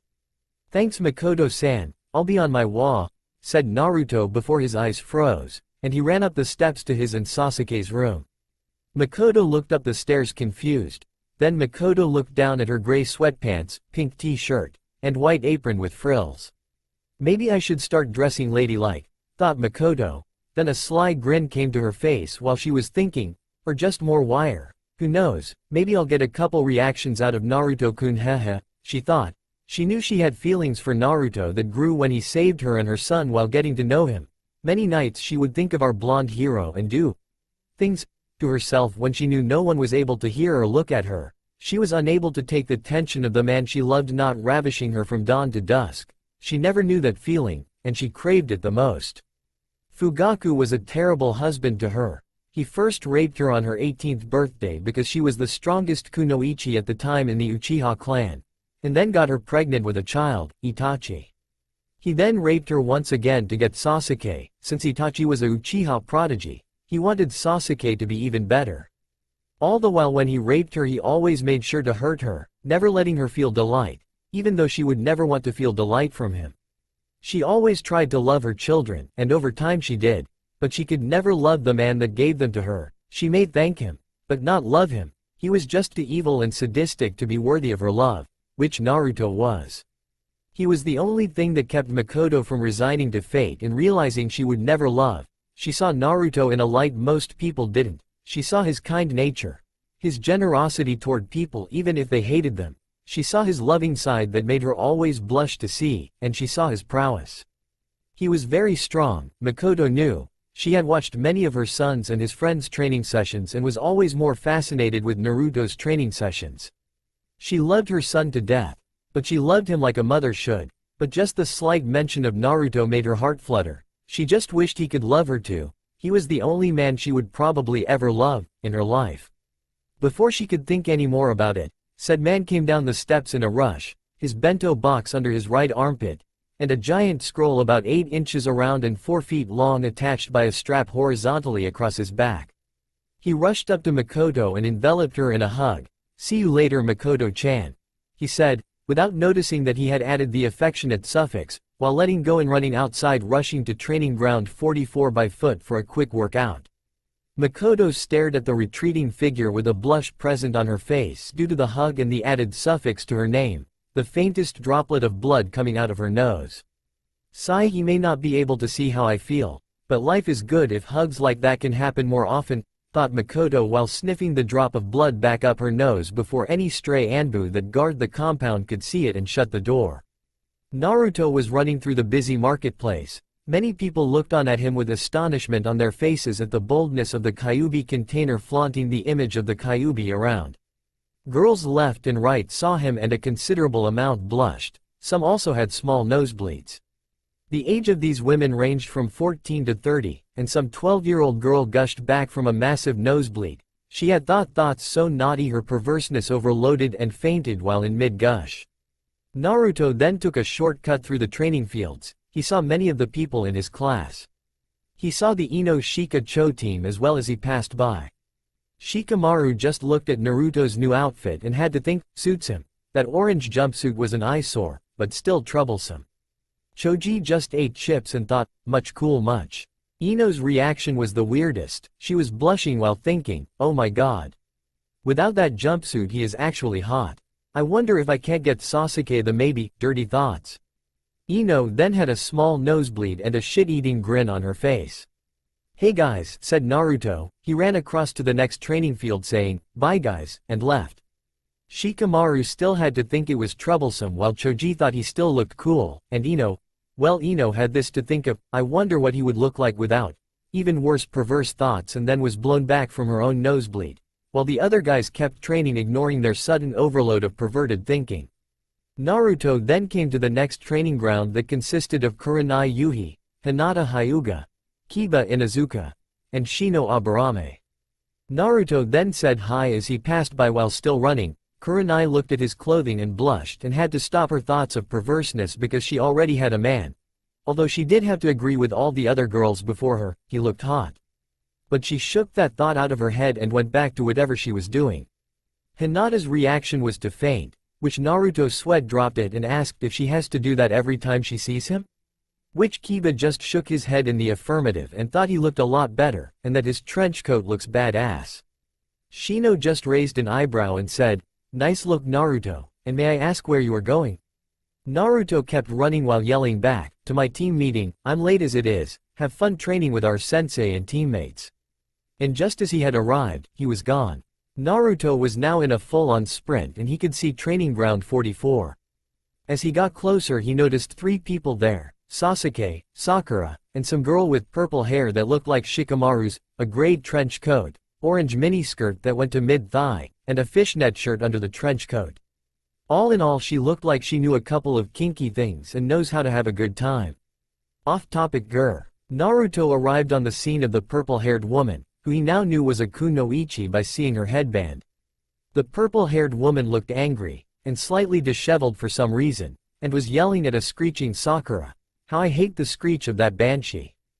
God shut the fuck up. Your voice is so fucking annoying you pink-haired fucking banshee, said the purple-haired woman. Sakura just pouted and went, humph, while crossing her arms under her non-existent cleavage. While Sasuke was thanking the heavens that they had finally stopped Sakura's banshee screaming. Naruto walked up to the 3 who hadn't noticed him yet and said, may I ask what is going on? The purple-haired kunoichi jumped and looked at Naruto. After sizing him up she thought, he looks really cute with those whisker marks, and hot altogether. Sorrowful sigh, oh well, there's no point in messing with him. She put on a fake smirk for a mask and said, name's Anko Mitarashi, the Y, Anko Mitarashi, and don't you forget it. And well, this banshee was annoying me by screeching and whatnot. And may I ask what you are doing here? Asked Anko. My name's Naruto Uzumaki, we are here to have a team meeting with my teammates. This place was a deserted area where people don't go often, so we came to have privacy, said Naruto, giving a fake smile, knowing that she had put on a mask. Which made him curious. Anko just fake smiled back and said, "Oh, well, this here field is my neck of the woods, so if you could ask your sensei when he gets here why he didn't inform me that his or her team would be here today, that would be greatly appreciated. Especially with how I am feeling lately, I could have gone into a fit of rage and tried to kill them. I got to get out of here," thought Anko nervously. After seeing that Anko didn't know that he was their sensei, he put on a sly foxy grin. "Oh, well, I didn't know someone was out here. I'm terribly sorry," said Naruto a little sarcastically. Anko looked at him, shrugged, and left. She still didn't catch on that Naruto was their sensei. All she knew was she had to get out of there. Naruto watched Anko head over the fence and into the woods. He turned to address Sasuke and Sakura. "Sakura, please from now on keep your voice down. We don't want you to burst our eardrums. Now let's come up with a training schedule for you, and then train. After we train we will do simple D ranks even though we don't have to. I want your teamwork to be boosted up so I don't have to worry about you on simple C ranks. We will train every day until the end of the next week so that we may go on a C-ranked mission if we have our teamwork down," said Naruto. Sakura just pouted again but agreed. Sasuke knew his schedule already, so he listened in on what Sakura's would be. "Okay Sakura, you are very smart, have good chakra control, but no physical strength and a very low amount of chakra overall in your body. I am going to teach you medic ninjutsu. Due to your great chakra control, you will be the medic on your team. I will teach you all I know of the arts. I will also make sure to heighten your chakra reserves. They are too small, so I will at least try and get you to Chunin level reserves," he said. "I will also teach you to be faster, not as fast as us, but fast enough to get to long distances faster than most teams. The other thing I will give you will save you countless times. Now come here," said Naruto. Sakura was happy to be taught the many things Naruto had said, and walked up to Naruto. Naruto lifted up his left hand and showed Sakura his palm with the Hiraishin seal on it. "This, Sakura, is a seal. I can pass it unto to others, and when you are in trouble and need saving, or something like that, pump chakra to it, and I will be notified by my seal on my palm and will come to help you out," replied Naruto. Sakura looked at Naruto like he was crazy, but this was Naruto in his serious demeanor, so she knew he wasn't being stupid. So what does that mean?" she questioned. Naruto smiled kindly. "Well, this seal will stay on you until I deem that you don't need protection. So all I'm saying is you're getting a temporary tattoo. As I stated before, you would be under my constant protection with the seal on, and I will take it off you once you don't need protecting. Or you're a Chunin, either one," shrugged Naruto. Sakura thought it over and agreed and told him to put it on her left shoulder blade. She then lifted up the hem of her shirt and blushed that Sasuke could obviously see her ugly ass body, not her words, mine carrot, and white training bra, not that she needed it, and awaited Naruto to put on the seal. Naruto put his palm on her bare skin after she lifted up part of her shirt and pumped chakra into the seal to transfer a copy to her body. The complex design splayed out over her shoulder blade, indicating the transfer was a success, and Sakura put her shirt back down all the way. "Alright, I will create a clone to teach you medic ninjutsu, while Sasuke trains with another clone doing his schedule one devised last night. I will be deep in the forest training, and before I forget, Sasuke, come here, you need a seal too, in case I can never find you," he said. Sasuke nodded and thought on where he wanted the seal, and decided on his right shoulder. Naruto nodded and put his hand on his shoulder, applying the seal. "Okay, well, I'm off. See you when my clones dispel at noon, Yane," said Naruto, jumping over the fence after two clones showed up and took their target to opposite areas around the training ground. Naruto was running, jumping north from their position through the trees, when he happened upon a clearing. He spotted a figure in the clearing and jumped up on a tree branch looking at the figure. On closer inspection he realized it was Anko. She seemed to be practicing a taijutsu style called the Hubei style Naruto had found out about from the old man, Jii. Naruto watched in mild interest at her fighting style. To him it was like watching a snake dance and dodge an invisible adversary. But after another 5 minutes while Naruto was still watching, she started getting sloppy, more aggressive and agitated. Anko was practicing her style and couldn't help but reflect on her life. She always had a mask of aggressiveness and a scowl on so others would leave her alone and not mess with her. She wore this mask ever since her sensei left her and gave her his stupid cursed seal, Ever since then people would call her names like, snake bitch, and snake whore. She never showed it, but every time someone said this she would inwardly cry and be sad. The more she thought about this, the more aggressive and sloppy her moves got, until she finally broke, mask and all. She stopped in mid-kick and stayed still until she went limp, fell down, and started crying and sobbing because her life seemed so pointless. She saw no point in living and was thinking she should commit suicide. This thought just made her cries even shakier and louder. Naruto was watching this scene unfold and felt bad for her. He knew she had a mask on when she was talking with him and his team, and after all, he has had a mask on most of his life.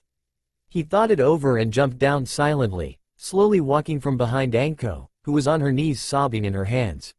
Sob after painful sob. Anko was slowly agreeing with committing suicide. She was finally about to grab a kunai and kill herself, when she felt two strong arms wrap around her from behind, a strong chest pushing against her back, and a head on her shoulder shushing her. She turned her head, her eyes a little red and puffy from crying, and looked at the person. She had turned and came face to face with the boy she saw earlier. She was wondering what the hell he was doing here and why he was hugging her when he raised his right hand and wiped her tears away from her face with his thumb. "Hey, you okay? Why are you crying?" asked Naruto in a nice calm voice, giving her a smile that made her almost want to smile also, but she couldn't, she was too sad. "It's none of your business, Gaki," said Anko, putting on her mask that shows she is angry and looks scary. Most the time when guys see it they quiver, but Naruto knew it was only a mask to hide what she truly felt, and he squeezed just a little more in the hug. "You're not fooling me with your mask to hide your emotions. I've lived my whole life with one, now please, tell me what's wrong," he said. Anko frowned and dropped her mask. She looked deep into his eyes to see if he had any ill intentions, but found none. "Well, if you must know, I'm crying, stupid Gaki," said Anko in a sad sobby type of matter-in-fact tone. Naruto just smiled at her and said, "It's okay, you can tell me what is really bothering you." He tightened his grip just a smidge more and she felt warm and good inside. She didn't know why, but she felt like she could trust him. He had this aura that made you feel so safe, so secure, so needed. "I'm crying because no one accepts me. Only very few treat me like a normal person, and I'm thinking of killing myself because no one wants me around. I can't control what my sensei did. It's not my sob, sniff fault," said Anko, starting to sniffle and sob toward the end of her speech. Naruto smiled sadly and said, "If you want, I will be your friend. I only have like 4 true friends, and you seem nice. The villagers are stupid if they can't see that you are only a harmless, nice, kind, and cute woman." His smile brightened and he continued to say, "You are strong in your own right and I would love to be your friend," he finished while whipping one small tear that ran down her right cheek. Anko blushed and looked hopeful. She smiled at him and turned her whole body to face him and hugged him back. She was happy she had someone that understood her pain. She knew he housed the Kyuubi, but she didn't care. He understood and accepted her with open arms, literally. Also, to top it off, she thought he was hot, with his new look and those cute whisker marks, toned chest and kind-hearted nature. He may be younger than her, but she didn't care. She wanted friendship and understanding, and this young man was willing to give that to her. Anko pulled back from the hug, arms still wrapped around him and look in his eyes. "Thank you," she said before kissing him on the cheek. Naruto blushed and said, heh, no problem," while looking away, a blush still on his face. After a lapse of awkward silence, Naruto turned to Anko. Hey Anko-chan, not that this hug isn't nice and all, but I have to return to my team in an hour, and I came in here to train. Would you like to join me?" he asked kindly with a small smile on his face. She smiled back and nodded silently, meaning yes. He got up and walked about 30 feet to their right and created 1,000 shadow clones. Anko just stared in awe and watched as the mass of clones all said in unison, "Hi boss," and saluted. Anko giggled slightly at his army and waited for what Naruto would tell them. Naruto faced his army and said, "Alright, listen up men. I want Group A of 250 clones to add your other elements to the Rasengan.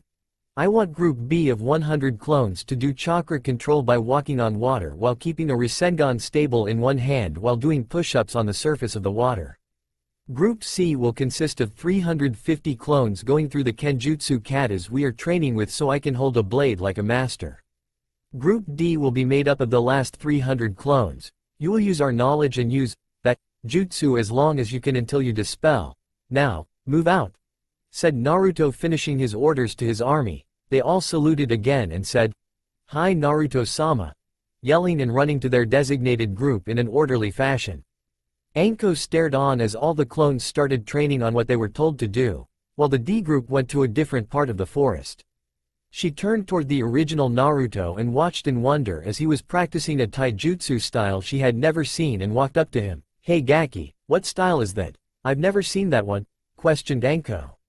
Naruto stopped after completing a right uppercut while doing a sideways flip to the left and knocked an invisible opponent out while in mid-flip with a right roundhouse kick, and stared at Anko, sweat glistening on his forehead from moving so fast. "Oh, I created this style, it's called Crimson Maelstrom. The version I am using right now is the first stage called Maelstrom Dance. The second stage is when I actually start trying and it's called Crimson Fox," he said to Anko, who thought how a genin could make his own fighting style, but dropped it and asked if he wanted to spar.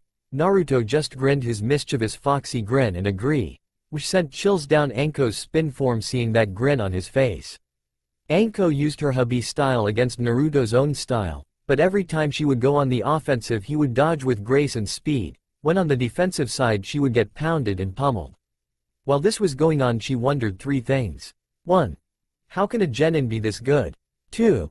His fighting style was well developed and left no opening. And finally 3. If this is the first stage, what's the second? After 30 minutes of sparring, a sweating but perfectly fine Naruto and a bruised and limping Anko called it quits. "Damn Gaki, that's one harsh fighting style, and to beat me I must be losing my game to lose to a genin who just got on a team," said Anko, a little winded and disappointed in herself for slacking off. "Heh, Anko-chan, don't feel bad, you aren't lacking in skill, you are a very fine kunoichi, and it's just that I'm a lot better, no offense," said Naruto with a sheepish grin. Anko was wondering how he could be better and asked how he could be stronger than a Tokubetsu Junin. His reply shocked her. "Oh, well, for one I am the leader of my squad since we don't have a Junin sensei.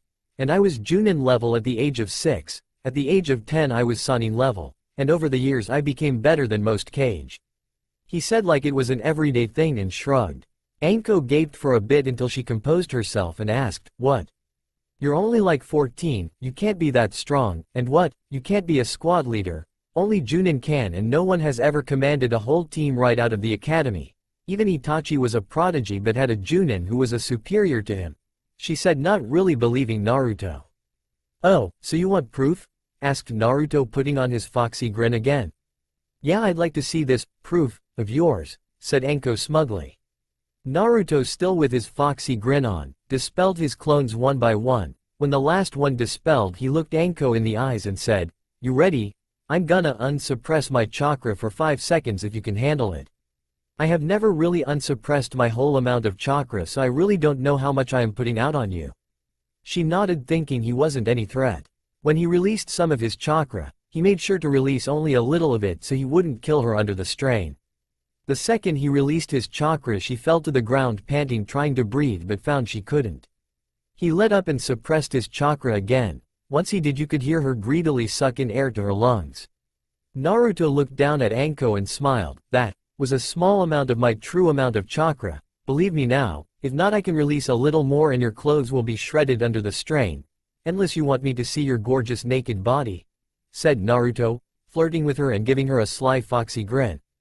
Anko blushed and looked away after catching her breath. They've only been friends for an hour and he was hitting on her. Not that she was complaining since she thought he was hot for his age, and she felt so sure with him. Shut up Gaki," she stammered out. Naruto laughed slightly because he knew that he was eye candy for girls with his new outfit since his old one hid all of his masculine features. He wasn't a jerk like other guys that drew the women's eyes toward them, and he was young.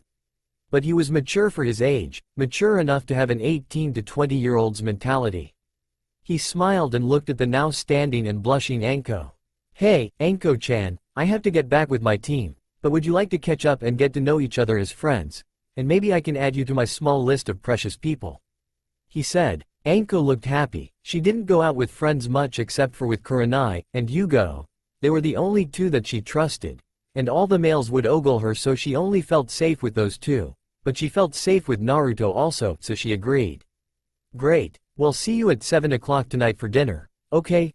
Questioned Naruto with his ever-present grin. Anko smirked and told him, alright Gaki, see you tonight, don't be late, she finished while licking a kunai and gave him a mischievous grin. Naruto laughed nervously and said, heh, yes of course Anko-chan, no worries. He walked up to her and gave her a hug, said goodbye and left. Anko smiled one of her true smiles and thought, if I can live life with him around, I wouldn't mind all the stares and names, as long as he's there with me to help. She shunshin ed to her favorite dango shop to see both her friends Kurenai and Yugo. Sitting there at a table, she plopped down next to them and told them of her day. Naruto, after being out of sight from Anko, used his Hiraishin and teleported to where Sasuke was.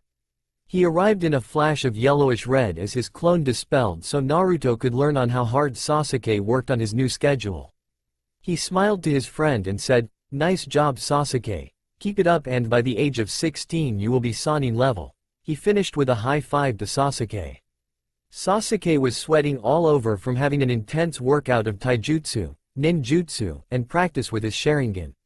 It took a lot out of him, but to hear praise from his sensei and best friend he smiled. Thanks Naruto-sensei, I appreciate the praise, let's go find Sakura to be able to start out daily missions, said Sasuke, receiving a towel to wipe sweat away from his face and forehead from Naruto. Naruto nodded and they both walked to the opposite side to Sakura's training area, which was on the right of the main gate to Area 44. Naruto and Sasuke arrived on the scene of Sakura vigorously doing push-ups while balancing leaves on her forehead. The more she sweat, the denser the leaves' material got from soaking up some of the salty liquid, making her have to concentrate more on her chakra and control. Naruto wondered how his clone got her so pumped and learned how once it dispelled. The Naruto clone couldn't get her to budge for the life of it, which regularly isn't long, or even have her start training, until his clone thought of something that Naruto had to face palm himself for. His clone had made a copy of Sasuke, body and all, with his Waijutsu, but the change was Sasuke had all his clothes on, until his clone took off the shirt and showed Sakura, Sasuke's, chest. The clone had said if she worked hard that he would take off his shorts and boxers. This then got a rise out of Sakura and she worked like she had never before. The clone had not yet shown her and so it fell upon him to do so, he was not pleased. Sakura, seeing the clone dispel, stopped her workout and headed up to Naruto and Sasuke. Alright. Hold up your end of the bargain, she said with the faintest hint of blood already coming from her nose. Naruto put up a thinking pose before smiling. This made Sakura wary of what he would say. Alright, I'll agree, but, said Naruto, pausing to look at Sakura, who was thinking why was there a but. After seeing her questioning glance he continued, I don't know if you will keep working hard like this after I show you, so I'm gonna make a deal with you. Sakura quickly blurted out a reply, desperately trying to see the figurative image of Sasuke's package. I will. I will. But wait, what's the deal? She asked. Naruto smiled and said, oh, I will show you what you want, but as collateral so you will keep working I will tell you something, if you don't work as hard as you did just now, every day, I will use my Waijutsu to make a copy of you and walk around naked all day through the village, sound fair? Said Naruto with a smirk. Sakura paled but agreed. Naruto transformed into Sasuke without clothes on this time, showing her his package. Sasuke was furious but knew Naruto couldn't go back on his word, so he knew it was futile to stop him. Sakura fell back from a giant torrent of blood that gushed out of her nose and was rushed to the hospital due to a large amount of blood loss. They both had to stop for the day because they were not the ones that needed experience from mission, Sakura was. And if she was gone it was pointless. So Naruto waited till later tonight when he would pick up Anko and have dinner. He smiled, dismissed Sasuke, and went to train a little more before taking a shower and getting dressed in his civilian garb. Time skipped to the woods outside Konoha. Naruto had just finished training outside the village in the forest when an all too familiar figure showed up. The figure was a man with a giant white mane, red GI-type coat with a fishnet shirt, shinobi pants, and Japanese-style sandals. This figure was Jiraiya the Sannin, the Toad Sage, author of the ICHA series, Super Pervert, and lastly Naruto's godfather, Sensei. Naruto found his presence annoying sometimes, but he was a strong man and an okay sensei, but he had no respect for women, and he had an obsession with them. Naruto respected the opposite. He didn't know why, but he didn't like men who couldn't see them for more than eye candy, fuck toys, or breeding stock. Jiraiya thought of them as eye candy, and would make books that degraded them. That was why Naruto always called him Ero-sensei. Naruto was now face to face with his sensei Jiraiya and said man was looking at what was on Naruto's back. No one had asked him what it was all day, and this had been the first time he wore it out in public. He was happy no one had brought it up and asked what it was, but he knew Jiraiya would, and he didn't want to deal with it. Unfortunately that wouldn't happen. Gaki, is that what I think it is? Jiraiya said while pointing at Naruto's scroll. The scroll Naruto had was 4 feet long, and 8 inches in diameter. The scroll had red scales all around the scroll casing that looked like it could combust into flames from the darkish orange it shined with, except for a small parchment on the scroll with the kanji for summon on it. Oh this, said Naruto pulling the scroll from his back and setting it up vertically, leaning on it. This is a summoning contract. Why do you ask? Asked Naruto, hoping that he didn't ask what he could summon, but once again this was not his day. I can see that. What I want to know is what is the summons. Every time I asked you to sign the toad contract, you would decline. What contract could you have that would be better than becoming a toad sage and summoning toads? Said Jiraiya, waving his hands in the air, getting angry at his student that didn't take his contract. Although he did listen intently on what the contract held, he had never seen anything like it. Well, hellhounds, said Naruto sheepishly, cursing his bad luck. In heaven, Lady Luck got a warm wonderful shiver up her spine. Ooh, I hope Naruto-kun is talking about me. He must be praising me. Well, back to work on Tsunade. He. You can't escape me anymore, Tsunade. You have embarrassed me for the last time. Let's see how you like bad luck. That will teach you not to say you got the best boobs that any female would die for. PSH, I got a better pair, so do some of the other gods up here. Muhahaha suffer. Back down on earth with Naruto and Jiraiya. Jiraiya guffawed at Naruto and his jaw hit the dirt. He didn't believe that Naruto had the contract that men and women alike had searched for years. How do you have that? Many have searched the world for that you hold right there. They searched volcanoes, and died cheeky smiley face, they searched the tallest mountains. And they still never found it, so many came back empty-handed. Now please explain to me, on how, you, a 14-year-old Gaki, got that? Asked Jiraiya, wondering how a kid could nab the most powerful summons. He had heard that the Hellhounds had chosen a summoner from the Toads, along with probably every other person with a summoning contract, but they would not tell who he or she was due to the Hellhounds asking that they not tell anyone under the highest law there was in the summoning realm. And to see he knew the person who had, well, he was curious. I don't have time for this shit. But it all started a couple years ago, said Naruto in a distant voice with a faraway look on his face. Flashback Naruto. Age 5. A year or so after meeting the Kyuubi. It was a dark and lonely night. The moon was full, illuminating the figures below it. The night was pitch black. The only thing that could be heard or seen this late at night was a group of adults chasing a small figure with blonde sun-kissed hair covered in dirt, rags for clothes, and hand clutching at his right side where a shinobi had stabbed him with a kunai. This figure was a boy named Naruto Uzumaki, the container of the Kyuubi no Kitsune, Yoko, and a harmless little orphan child who lived on the streets.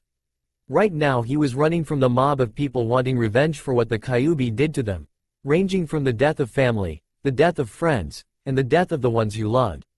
Today was the anniversary of the Fox's attack on the village, and every year at this time many people would search for the child that holds the demon inside him, hoping to cause damage to the prisoner, and the jailer from keeping them from harming the beast. A loud cry for death, pain, and sorrow was all Naruto could hear as he ran through the village, trying to lose the mob of more than 100 villagers and shinobi chasing him. The light of the moon shining on him every time he passed an ally before being engulfed by the dark again when he ran in front of a house. Leave me alone, cried Naruto while in a full-on sprint, running as fast as his little legs would let him. Shut your mouth, demon. You're the reason we lost so much, and today we want our revenge. Yelled one of the random villagers, slowly catching up to the blonde. Naruto just sped up and turned a corner on his right. When he hit a dead end, he cursed his bad luck and hoped to get out before the villagers caught up. He turned around to leave when he saw all the villagers blocking his escape. Cursing again under his breath, Naruto ran to the end of the alley to hide. He found a box full of those little packing peanuts, and he jumped in, and closed the box shut. The villagers ran down the alley after him. They looked around until a villager found him in his hiding spot. Everyone was upon the small boy in a matter of seconds.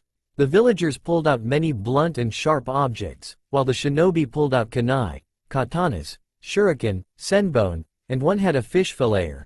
That's how it spelled it on Google. Cheeky smiley face. He knew this wasn't good. Kyuubi-chan, please be ready to heal me. This isn't gonna be fun, thought Naruto. Alright, but why won't you let me see what's happening? Questioned Kyuubi. I'm sorry, but I don't want you to see what happens to me, he replied while shutting off their mental and visual link. The villagers were first. They stabbed, slashed, jabbed, punched and kicked at him, all while he let out cries of pain and sadness as tears rolled down his bruising cheeks and partial fat lip. After about 3 minutes of this, a shinobi spoke up and said for them to back up. The villagers complied, but not without one of them doing one last thing. Hearing a cry of excruciating pain from a knife shoved into Naruto's right palm, trapping him to the dirt floor of the alley, said villagers smiled and walked back to the mob. The shinobi moved forward toward Naruto. He was already badly beaten up. He had 2 black eyes, cuts on his body from all angles and sizes. He had a dislocated left arm and his right foot was twisted so far a bone popped out of it as he coughs up blood on the dirt. Mud and dirt covering up his bloody areas, getting them infected. He wasn't about to start having Kyuubi heal him to just have the villagers make him receive even more pain. The shinobi waited for some sort of invisible signal while listening to the boy cry and sob, tears running down his face onto the floor of the alley, coughing badly. One of the male shinobi, around 16, decided the wait was long enough, and lunged forward, kunai in hand, and stabbed Naruto's right arm. A loud blood-curdling cry could be heard throughout Konoha, sending shivers down everyone's spines, while Sarutobi was unaware due to one of the ninja putting a silencing seal in his office when they left so he couldn't hear outside the office. The shinobi who lunged forward was supposedly the signal for the others, and they started their onslaught. Cries and yells for them to stop echoed throughout the village, pleading for it to end. One shinobi was biding his time, waiting for his turn. When his turn came, he took the fish filleter and stalked toward the bloody mass that was Naruto. No. Leave me alone, I didn't do anything. Isn't living this sort of life enough for you? Cried Naruto with many jagged weapons lodged into his frame, blood soaking the floor and his clothes. The shinobi just smirked. Well, this is for my family that you caused me to lose, so it's only understandable, said the man, now starting to peel flesh off of Naruto's sides, arms, and legs, all while Naruto cried and cried, groaning and yelling for it to all go away. After 5 minutes of filleting the young boy, the shinobi got up, and smiled at his work. Which was Naruto with his bloody flesh peeled away, looking like a potato that was peeled but the outer skin was never pulled away, sort of looking like one of those car washing things with the large amounts of rubber strips connecting to a pole. Seeing his and the others' job was done, they turned to leave, when they stopped dead in their tracks. Standing in front of them was the second scariest thing they have ever seen. Standing in front of them was a big 6-foot-tall, 10-feet-long, animal? This animal was a 6-foot-tall, about 10-feet-long doggish animal. It was on all fours, growling menacingly, flashing its pointy 7-inch-long teeth. But that was not what scared them. What did was its appearance. The dog's fur was the color of blood mixed in with many black highlights. Its paws had 4 long dagger-like claws. The animal's tail was on fire at the tip along with its ears. The creature's eyes were a dark yellow that had a crimson slit pupil. Its paws also had fire blazing behind its arms and legs. Like a Ponyta from Pokemon? You guys know, right? And to top it off, the fucking thing had obsidian black velvety wings that were spread out at about 5 foot long, 3 feet wide each, adding to the menacing look. I have come for the boy, said the creature, scaring the civilians at that it could talk, not really scaring the shinobi, since they have seen talking animal summons, so it could sort of make sense that this thing could talk. But once they realized it came for the demon, they made a path for it to walk though. He's all yours, we're done with him for today, said the man that filleted Naruto with a smirk. The creature ignored the man and walked up to Naruto, checking over his status and condition with its gaze. It nuzzled its nose on Naruto's forehead, which made the bystanders watching wonder what it was doing. Once the creature's nose touched Naruto's forehead, all his wounds healed 4 times faster than what Kyuubi's was healing already. In less than a minute he was good as new, no bruises, broken bones, concussions, scars, or sprained ankles and wrists. The next thing after Naruto healed was a tattoo of a black hazy blotch appeared on his back, only showing dark yellow menacing eyes with slit black pupils, and from the blotch it showed 9 obsidian black tails that poked out of the big blotch. The blotchy tattoo was around 7 inches in height, and 4 inches in width. It was located directly in the center of his back along his spine. After it showed up, it all of a sudden had a menacing smile that had 2 big fangs that looked like they dripped blood. Peas. This thing is not alive, it's just a tattoo.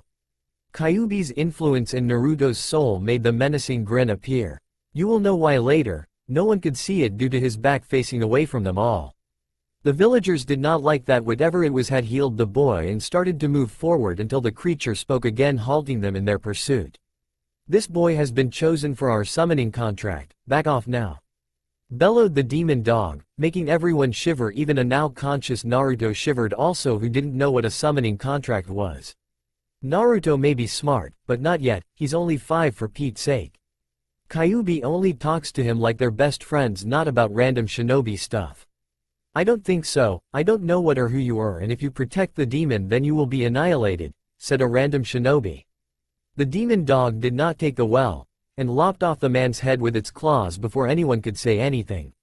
The villagers and shinobi freaked, so they charged at it in the hopes to kill it with numbers. The demon dog just looked annoyed, well as annoyed as it could look for being a demon-type dog, and killed them all in less than 5 seconds. To Naruto, watching this was pretty weird, but somehow even while watching the animal decimate the people, he felt safe. Remember Kyuubi? Naruto opened up the mind link. Hey, Kyuubi-chan, you there? Thought Naruto. Yes, Naruto-kun, how did it go? Asked Kyuubi in a sympathetic and sad voice. Oh, it went terrible at first, they beat me, then stabbed me, and finally they dispersed and the only guy left filleted my skin like a fish, thought Naruto. Kyuubi was crushed, and also furious. She hated not being there for him and could only try to heal him, also angry that the villagers could harm a little child. And then this doggish demon thing showed up and healed me. Right now he, or she, is ripping through them like, ew, it ate one man's arm, thought Naruto while hearing a cry of pain from said man until it was cut short with a gurgle due to a claw sticking through the man's throat and caught up blood, falling over dead. I wonder, thought Kyuubi as she slowly realized something. The animal had marked him with a seal for a type of ancient summoning contract. Interesting. What's interesting, Q-chan? Thought Naruto watching as the animal slowly took one of many dead people, and it lit ablaze? Then out of nowhere, all the bodies blew a flame, and disappeared, nowhere to be found.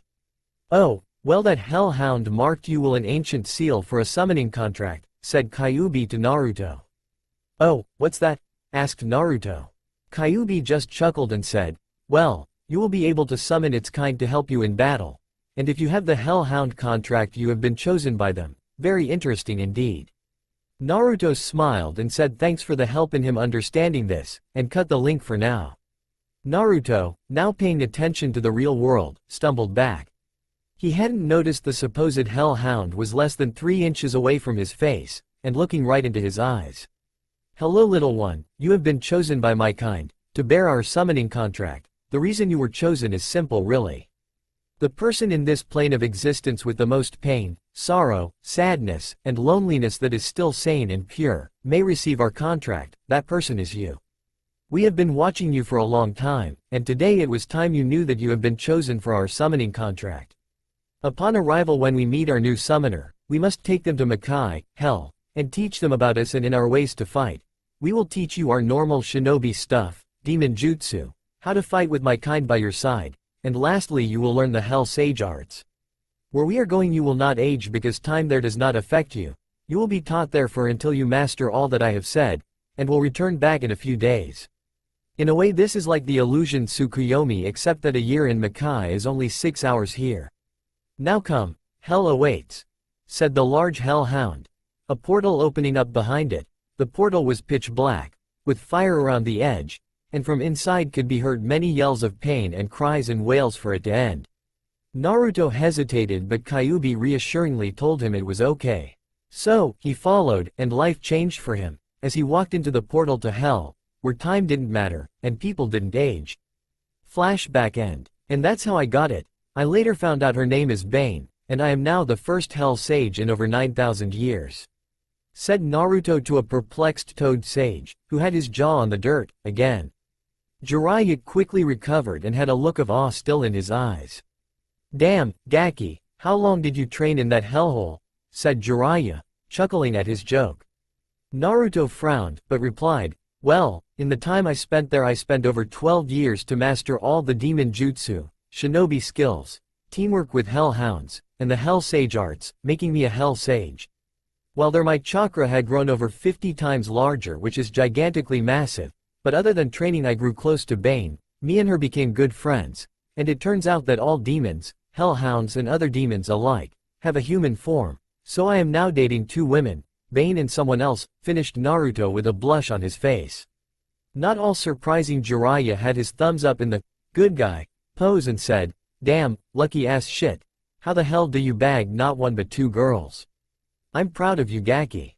Naruto smiled a little, thanks, they're both hot as hell, and share a lot in common. He got a small trickle of blood run down his nose, and if you would excuse me, I have dinner tonight with Anko-chan, it's about 4 right now and I got to take a shower and get dressed before 7. So see you around, said Naruto, starting to walk back to the village. Jiraiya just guffawed. This boy was a chick magnet to get 2 girlfriends, and go out to dinner on a date. In his mind it was a date since Naruto didn't elaborate, he still would have thought it even if he did. With the snake mistress of Konoha. He let out a perverted giggle thinking of the books he could write while watching this boy with his women. Too bad Naruto heard the giggle. Oh, and Ero-sensei, if you spy on me with the women I hang out with then you will be sent to hell, to deal with Bane, who wouldn't like you making ICHA books on her boyfriend. By the way, she is the daughter of the boss summons of the Hellhounds, so her wrath can bring upon his, Yane. Said Naruto nonchalantly, walking away from the now pale man. Time skip 5:56 p.m. Naruto just got dried off from having a shower and went to get his clothes from Sasuke's room. The bathroom was right outside his door, so you could see anyone walk out if his door was open wide enough. Naruto had just taken a shower after coming home and eating a small snack. He has a towel wrapped around his waist when he stops, frozen in the hallway to Sasuke's room. Why, you ask? Well, right now he is looking at an equally dressed Makoto, who was on her way to the shower in a towel, covering her upper and lower half, and had also stopped, drooling while looking at Naruto's well-toned abs, buff arms, and cute charmingly hot face. While Naruto was suppressing a nosebleed from seeing her nice glistening skin, and only a towel on for the mind to wander. Hey, Makoto-san, said Naruto, giving Makoto a slight wave. Makoto, now out of her daze, smiled. Hi, Naruto-kun, good time to take a shower, nay? Questioned Makoto, looking a little embarrassed. Yeah, sure is. Well, it's all yours, he said, then jumped into Sasuke's room really fast, where once Makoto was out of sight, he fell over from a massive nosebleed. He recovered and quickly got dressed. She on the other hand was a little disappointed. She was gonna ask if he would wash her back, and then, accidentally, slip and slam her cleavage into his face, and then if things went well from there, she would want to do some things. But alas, that would have to wait for another time. She walked into the shower, turned on the hot water, walked in, and because she was so horny at the moment she couldn't help but think of Naruto and start to pleasure herself at the thought of him. I can't wait until I don't have to use my fingers and can have him do this for me. Naruto, know that I will have you, because I love you, and I am gonna make this reality by the end of the week. She thought, and promptly went back to masturbating. Now back to Naruto, he had just finished getting dressed in his civilian clothing. He had on blue jeans that were worn down on the knees and near the ankles, giving the blue a very almost white-like hue. The pants were pretty baggy around the ankles, and had the normal front and back pockets. He had on a white t-shirt that had the Uzumaki symbol in the middle of the back, and a chibi Kyuubi, giving the peace sign with its paw on the front. He was glad he got to be good friends with that clothes saleswoman, because no one would make a shirt like this for him. He also had on his Leaf Village headband wrapped around his right arm near his shoulder, and some normal white shoes. A chain also was attached to his right side of his pants in the loop where a belt goes that was attached permanently there, and went down to his pocket on his right side, and due to the long length it hung about 8 inches down his side, making him look normal and ready. Since attached to the chain was a kunai that could unattach at a moment's notice. His hair was now dry, and hanging down to his shoulder blades, right above his Uzumaki symbol, and spiked out all over the place, giving off a wild look, which was enhanced with his animalistic whiskers and slightly larger canines. All in all, he looked as normal, but hot to many females since the shirt would sometimes show off the shape of his chest, showing his abs. Naruto left the house with his Gama-chan, his frog wallet, in his pocket and a spring in his step. He had a large sum in his Gama-chan which was over 40,000 yen. $4,000 in my book. Just take off a zero from the yen to get the amount in US dollars that I am referring to.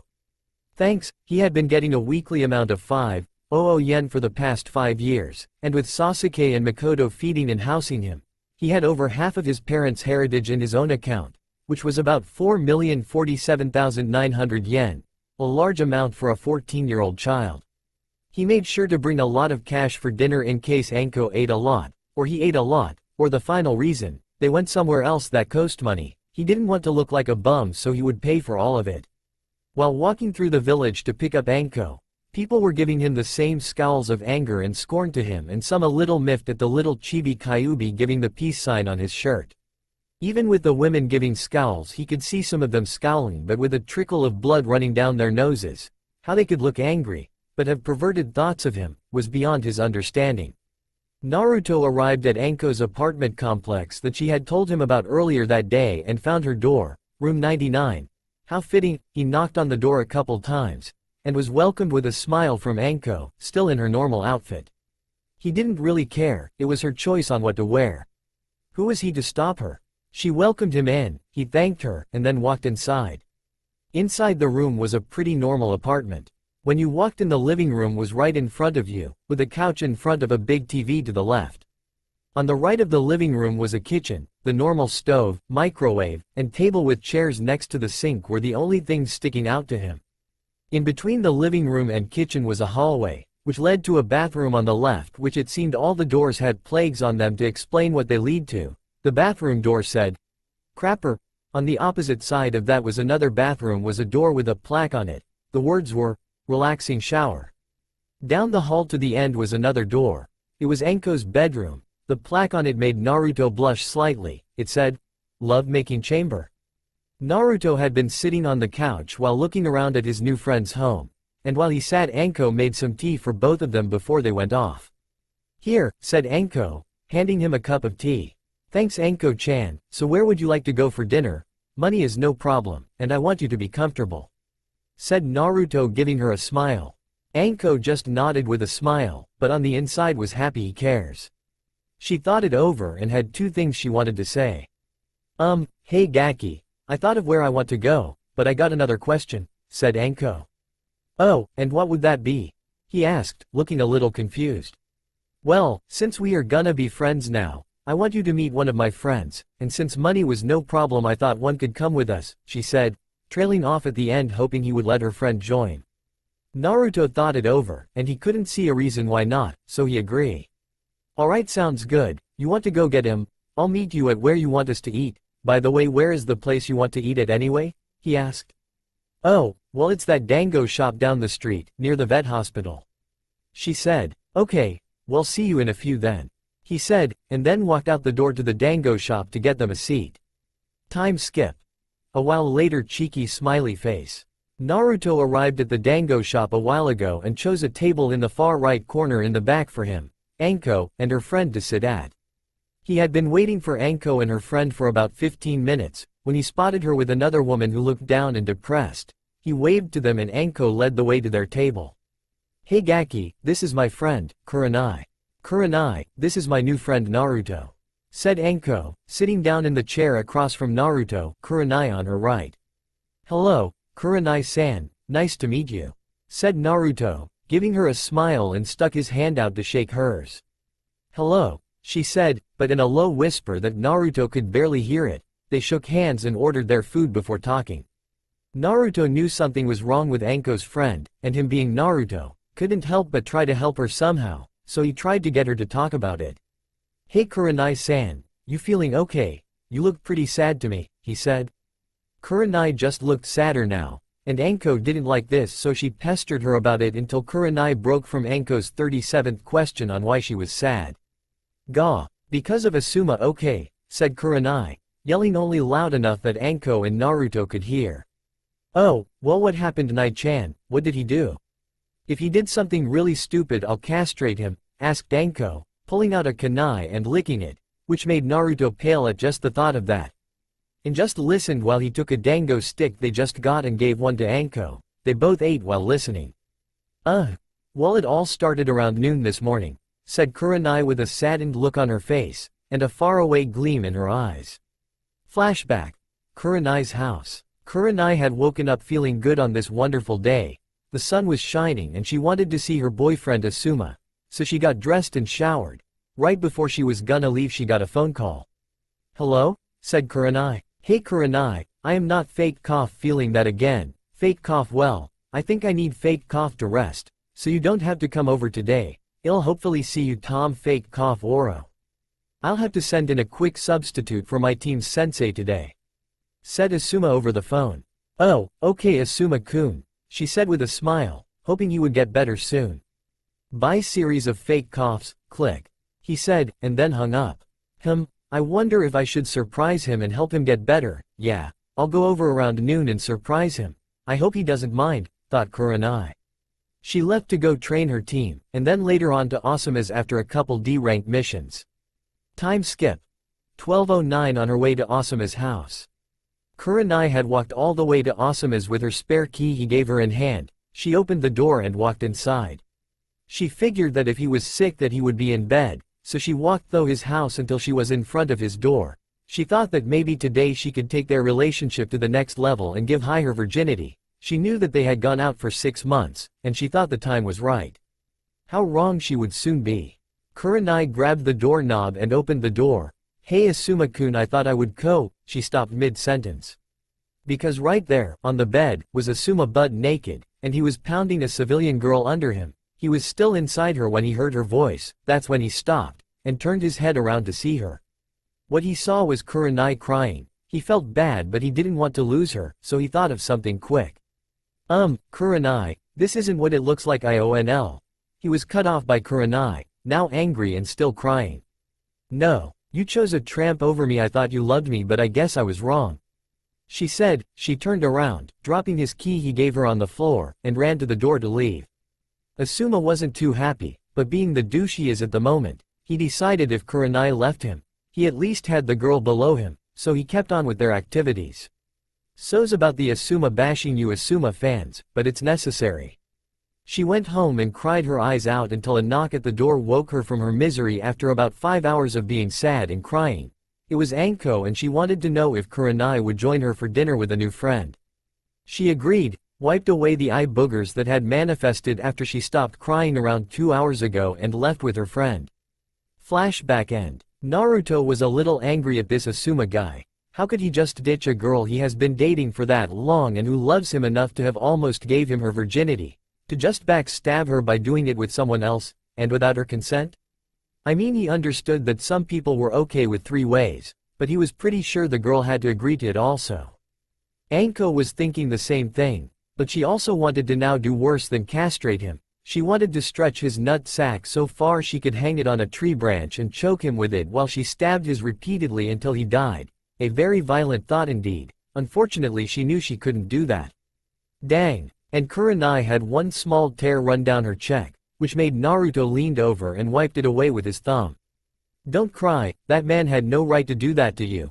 Be happy that you found out before you gave him the only thing you should hold sacred, which is meant for the man that loves you as much as you love him," he said, giving her the most charming and sympathetic smile she had ever seen. She blushed and smiled back. "Thank you Naruto-san, you're very kind. I wish Asuma was like you, to where he understands me and actually cared." She replied, "Think nothing of it, you're a very beautiful woman Kurenai-san, along with Anko. You both may have drawbacks, but I can see a lot more positive stuff about you guys than there are of those," he said. Anko blushed and was happy on the inside, while Kurenai blushed also, but didn't know if she could let another man into her life, so soon, that is. They talked and chatted with one another. Kurenai was wide-eyed when Naruto said he was his team's sensei, and after a while it was around midnight when they decided it was time to part ways. Naruto said goodbye to them and left on his way home to go get some much-needed sleep.